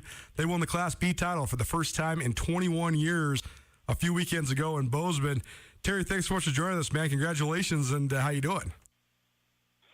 I'm doing good. Back on the grind, you know. Yeah, that was a couple weeks ago, so now I'm looking to next year. Well, that is such a coach's mentality, and that's the way sports work all the way around. But when you guys first won the state title, you did it in Bozeman, a town that I know you're very familiar with too, in front of such a great crowd and all that. I mean, how long did it take to set in that you had helped lead Three Forks and that your boys had accomplished such an awesome state championship run? I think it was kind of almost a week-long process of it all setting in, you know. It kind of was so surreal in the moment, you know, so it just, you know, we got on the fire truck and that was a surreal moment. And, you know, then you're just looking at the trophy every other day or whatever it may be. And it just kind of seems like it kind of just took about a week until it all just, I kind of smiled and was like, wow, what a crazy run it was. No doubt. It was so fun to cover and follow Class B basketball this year because there was just such a tremendous group of young men playing in the Class B ranks and some of the great storylines in the state, honestly, at any classification.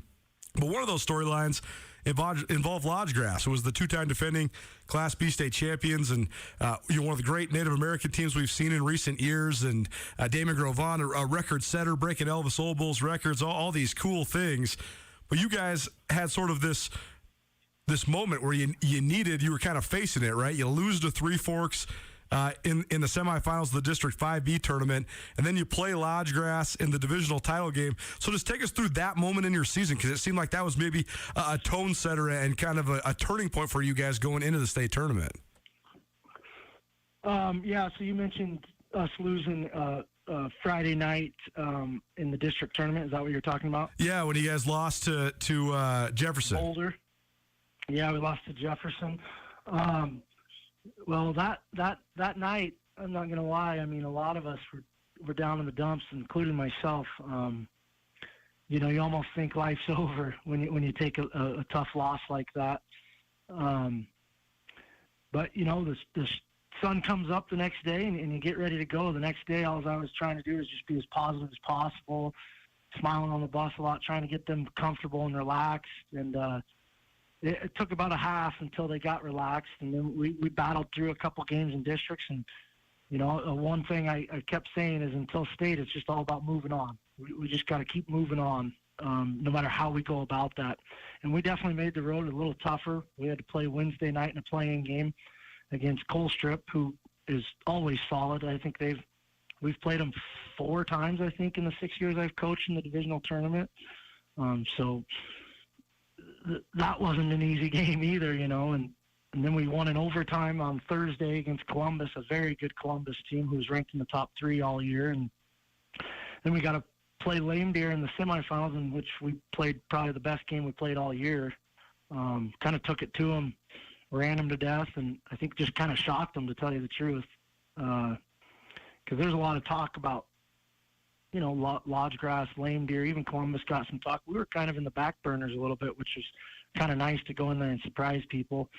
And then, we got to play Lodge Grass in the divisional championship at the Metro, where they're very familiar. I think they played 6 or 7 games there. For sure. And boy, they bring a crowd, and it's so much fun playing them, because they'll bring 2,000 people to the game, and they'll be whistling and hollering. It's just a heck of an environment. I love playing them.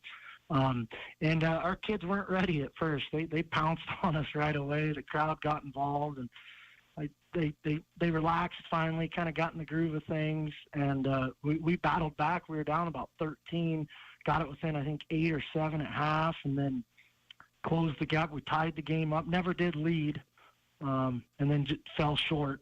But I told them, I was like, hey, man, we get a chance at them in Bozeman. It could be a little different. We'll have a bigger crowd. It's more advantage to us, kind of closer to home. I kind of told them we kind of played them on their home floor a little bit, something they're a little more familiar with than us. Unfortunately, we didn't get the chance. I did want to play them again, but they fell short in the semifinals against Harlem. And the whole narrative there was so fascinating, too, just watching Harlem and Lodge Grass in that semifinal as well. But before we get to that, Terry Hauser joining us. He's the head coach of the Three Forks boys basketball team here on Nuanez Now. They were recently the winners of the Class B state championship in boys basketball a couple weeks ago, claiming that championship in Bozeman. And, Coach, you mentioned how there was a lot of teams that got a lot of talk and a lot of hype around the state this year, and maybe your team was a little bit more under the radar, but it seemed like you guys embraced that. So is that something you talked about with your kids, and is that something your kids kind of embraced, was just sort of, hey, maybe we're not getting as many headlines as Lodge Grass, but we're definitely a contender, somebody to be reckoned with? Yeah. We talked about that. We also talked about having a target on our back, at least in our area. I think a lot of people in our area knew we were going to be good, so we definitely had a target on our back with teams in our conference that really wanted to get at us. But yeah, I think statewide, I think some people, it wasn't like we weren't getting any love or any talk. We were. It was just more on, Lodge Grass, Lame Deer. They were just pounding teams all year, so rightfully so. They got a lot of talk. But yeah, we talked a lot about, probably too much, and that might have been why we slipped up in districts and didn't play real well. We were looking ahead too much, and that was partly probably my fault, because we definitely talked about Lodge Grass and Lame Deer throughout the year. Just hoping we got a chance to play them. Well, let's go through the state championship game then. You guys with such an awesome performance in your 72-57 win over Harlem, the team that did eliminate two-time defending champion Lodgegrass. And you had a couple, I guess several young men that stepped up in a big way, including Finn Tesoro. He had 28 points, 8 of 14 from the floor. And I saw a great interview with him on one of the TV stations where he was saying, yep, definitely the best game I've ever played. So that's pretty cool for a senior to go out on top like that, play one of his best games of his career in the state championship game.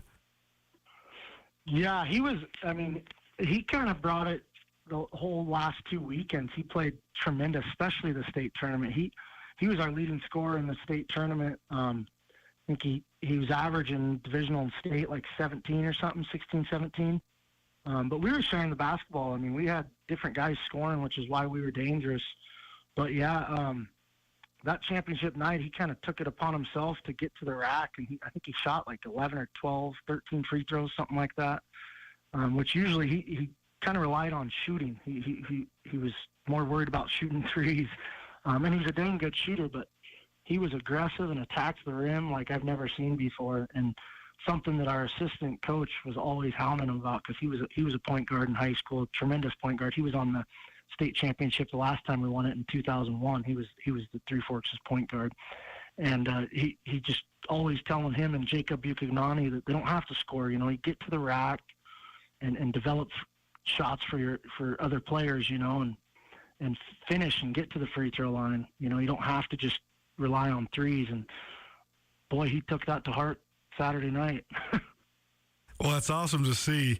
Definitely a tremendous effort all the way around. What else about your team, though? What made this group special? Because third state title in school history, first time in 21 years at Three Forks, a state champion. So how did this all come together? I know you've been there for a few years at Three Forks. What was the building process like, and how did it culminate in this awesome championship season? Well, we had Austin Allen and Owen Long have been playing shoot. I coached them in junior high because I double dutied. So I've had them since 8th grade pretty much. They were our managers. So they've been with me for 5 years, so they probably knew me better than any player I ever coached. And then Mikey Odell and Finn Tesoro transferred in this year. Finn was recently at Manhattan, and Mikey was in Butte, and they'd always played AAU with Austin and Owen, so they always liked playing together and always talked about what if they played high school together, and they kind of just made it happen.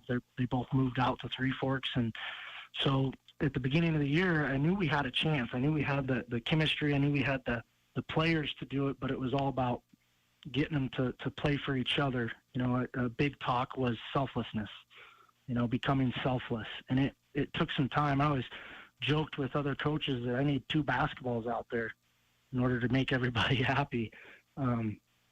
But it was a grind. We had a roller coaster of a year. We took some tough losses. We always played good at home. We struggled on the road, and we kind of just put it all together. That divisional weekend, they started playing for each other instead of themselves, and that's why we did what we did. Terry Hauser joining us, the head coach of the Three Forks boys basketball team. They won the Class B state championship a couple weeks ago at the Class B state tournament in Bozeman. Three Forks defeated Harlem 72-57 for their first state championship in 21 years. And, Coach, I'm looking at a picture of you guys celebrating after the game, and it looks like you got a pretty unique tie on. What do you remember the tie you were wearing? Does it have any symbolism? Oh, yeah, that's my wolf tie, Howlin' Love it. Moon. My wife actually got that for me last year. So I try not to. I wore it on senior night, and then I wore it in the semifinals of state tournament, and then the championship in the divisional and state tournament. I try not to wear it too often. I don't want to wear it out, For sure, but special occasions, especially when you're coaching the Wolves, that's pretty good stuff. Yeah, I have some wolf socks that were kind of my good luck. I'm not going to lie, I did wear those 2 days in a row. Gotta love it. Well, superstitions run deep, but if they culminate in championships, it's all good. Well, I want to ask you about the personal side of this for you, because I know that your brother, Taylor, had a little bit of a health issue before this happened, and he had to get life flighted to Salt Lake City. First and foremost, we hope he's doing okay. We hope he's healing up okay. But obviously, something that you're thinking about, something that's on your mind before that state championship game. And I know that happened just, a few days beforehand or maybe even just a day beforehand. So how did that affect your mentality going into this game? How are you able to sort of focus on the task at hand? Thankfully, I have a faith in God that can get me through times like that, and I'm very thankful for that. It actually happened the morning of the game. I was actually sitting down to go over film and start my scouting report on Harlem, and I got a phone call about 10:30 from my wife, kind of freaking out, telling me I had to go out to my parents' place where he was staying, where he lives. And yeah, I got there, and there was a helicopter in the parking lot, and my mom came out in tears, and I was like, what in the heck is going on? And he was on the stretcher, and they were putting him on the helicopter. So that's kind of how I started that day. And he got life flighted to Bozeman first, and then they had to, he's diabetic, and his blood sugar levels were really high, so they had to wait until his blood sugar levels got down. And something with, I'm no doctor, that's for sure. But it was something with like the pressure of the helicopter. They had to wait to fly him to Salt Lake. So that whole day, actually, I was in limbo, not knowing really if he was surviving or not. They basically told us if he gets to Salt Lake, he's going to be all right. He'll be able to get through the surgery, but there's a chance he might not.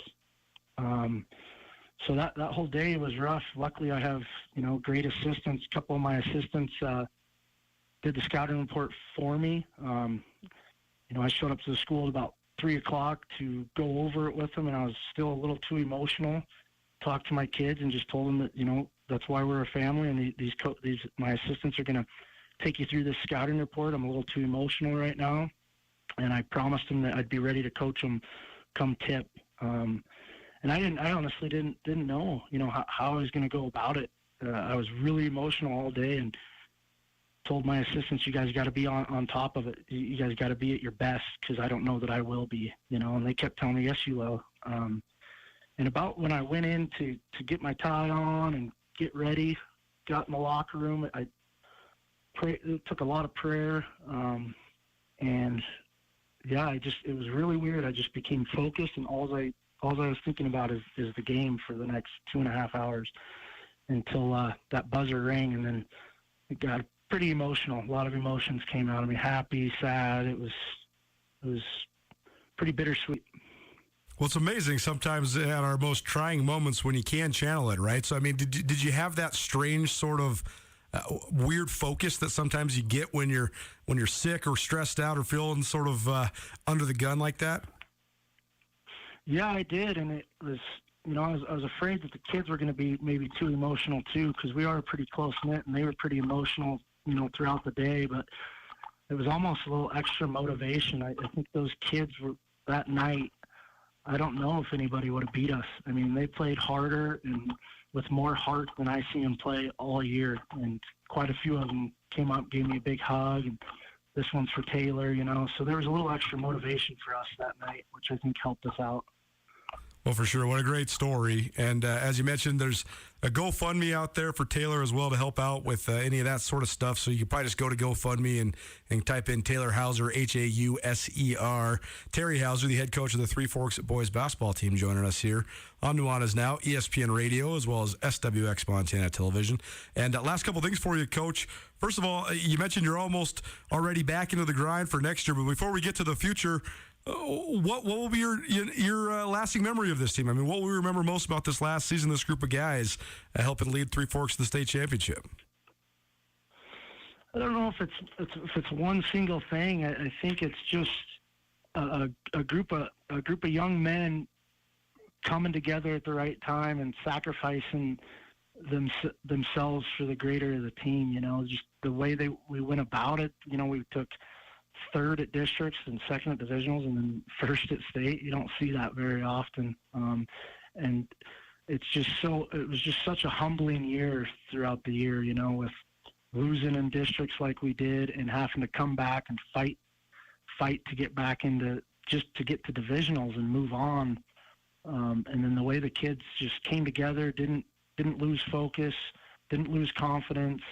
And, there was some moments that could have knocked us down, and it didn't. It just built us up, and it was just such a grind of a year and a roller coaster, including, you know, what unfortunately happened with my brother, and the fact that we were still able to, I was able to go out and coach what I thought was one of the better games I was able to coach, and then the kids to fight and play with the effort and heart they did. It was just I'll never forget it. It'll be forever etched in my memory, you know. Gotta love it. Well, that's what makes sports so great. It's what makes high school sports so great. Terry Howers is joining us here on Nuanez now. And last thing for you, Coach, then you mentioned you're already working on what's next. So I'm sure you got some camps on the horizon this summer and all the way around. But what is the future for Three Forks basketball? What do you like about what you have as a program moving forward? Well, what I like most is that everybody graduated a lot in our conference. Yeah. We graduated 8 guys, but we had a sophomore that played, that was our 6th man, and he was really good, Shane Williams. And then our JV team only lost like 2 games.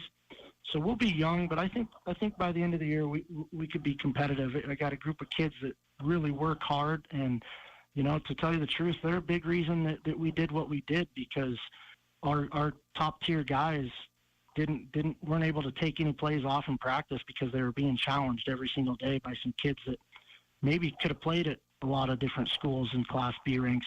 You know, I probably had 3 or 4 kids that could have played at other schools in the state. You know, we were just pretty stacked this year. Well, for sure, well, it should be exciting to follow, and what an awesome run it was by the Three Forks Wolves. Head coach Terry Hauser here on Nuanez Now. And, Coach, thanks for sharing the great memories, the great insight, and congratulations again. Thanks so much for being with us here on ESPN Radio. Thanks for having me. Great stories, and hopefully Taylor Hauser heals up. We appreciate Terry Hauser for sharing some memories from a couple weeks ago when Three Forks claimed their first state championship in more than 20 years at the Class B state tournament here in Bozeman. That's where I'm at. One last deal to take you home. We'll keep you up to date with what's going on over the weekend and next week as well, plus a preview of the Grizz spring game in Hamilton. Keep it right here, ESPN Radio. Katie O'Keefe's Bar and Casino is one of the best places to watch sports in all of the Garden City. Located at 2100 Stevens in the Stevens Center, this friendly neighborhood hideaway is a fantastic place to watch the NCAA tournaments with your friends and family. And Katie's is also a proud sponsor of the Nuanez Now Bracket Challenge, offering more than $2,500 in prizes for whomever can fill out that perfect bracket. All March long, come watch the March Madness at Katie O'Keefe's, where the drinks are cold and the people are friendly. Are you a sports fan who loves to win? Get in on the action with Sportsbet Montana. Bet on collegiate and professional baseball, football, hockey, basketball, and more, all while keeping the money right here in Montana. It's easy and secure on our kiosks and mobile app. Head to your favorite Sportsbet Montana retail location to catch the game, place your bets, and celebrate your wins. Place your bets on the college basketball tournament. Learn more at sportsbetmontana.com. Ready to step up your hair game, but just not quite sure where to go? Well, look no further than Compass Barbershop, a modern barbershop for everyone, where they can help you find a style that's right for you. They offer precision scissor cuts and fades in a unique and inclusive atmosphere. Compass Barbershop has it all, including convenient online booking at compassbarber.com, or you can just stop by any day of the week. You can also check out Compass Barbershop on Facebook or Instagram. Find your way to Compass Barbershop, downtown on the Hip Strip, at the corner of modern and retro. Whether you're in the restaurant business or you just want to host any big event, J&V Restaurant Supply can make sure you have everything you need. J&V Restaurant Supply is your home for everything kitchen. Whether you're a bear or a bobcat, an eagle or a Scotty, J&V Restaurant has everything you might need. They have locations in Bozeman, Billings, and Great Falls. If you can't make it in, J&V also has a great website, jvrestaurant.com. Get everything you need for your next event at J&V, your restaurant specialists.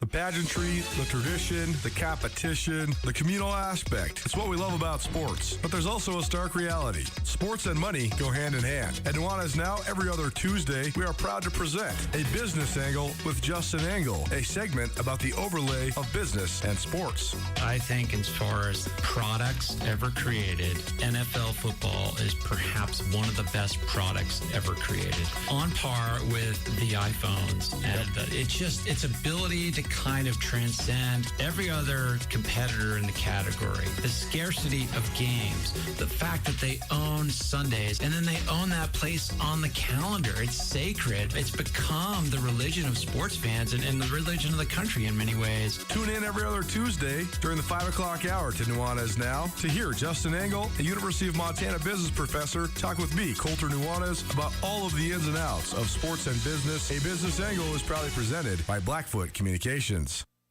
1, 2, 3. Nuanez Now on ESPN Radio.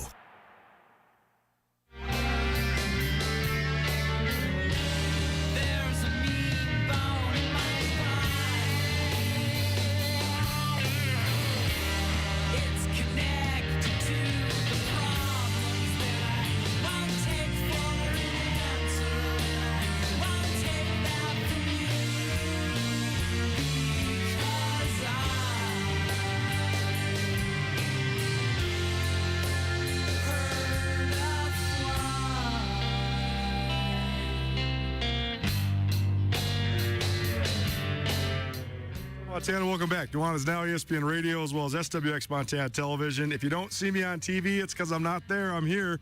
Sunny Bozeman, Montana. Actually broadcasting from the sideline of Bobcat Stadium. How amazing is that technology? Thanks for spending some time with us to end your week. Appreciate you being here. Missed anything in the show? We went all the way around the world of sports, talked some transfer portal, analyzed Robbie Beasley, Grizz men's basketball player, into the portal. Also heard from Trey Morris, the head tennis coach for Montana State. Talked some Final Four, Villanova, Kansas, Duke, North Carolina. Tomorrow should be a fun evening of basketball. Gave you an update on famous left hand, the outstanding Native American basketball player from Hardin, who's now playing at the United Tribes Technical College. He's a junior college All-American. So we'll see what that means for his future. Heard from Carolyn, the chick who doesn't know sports, and a great interview with Terry Hauser, the head coach of the Three Forks Wolves, the Class B boys state champions a couple weeks ago. You can find all of it on the Nuanez Now podcast, proudly presented by Sportsbet Montana, as well as The Advocate. So we'll be back at it on Monday.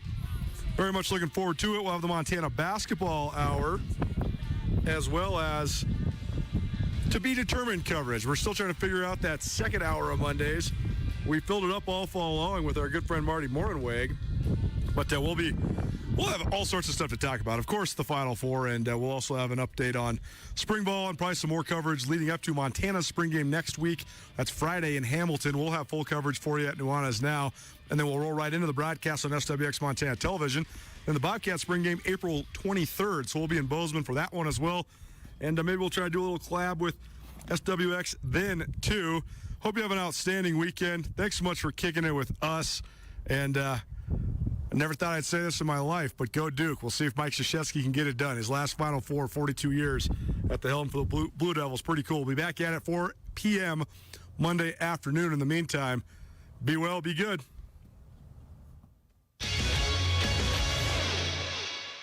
Whether you're in the restaurant business or you just want to host any big event, J&V Restaurant Supply can make sure you have everything you need. J&V Restaurant Supply is your home for everything kitchen. Whether you're a bear or a bobcat, an eagle or a Scotty,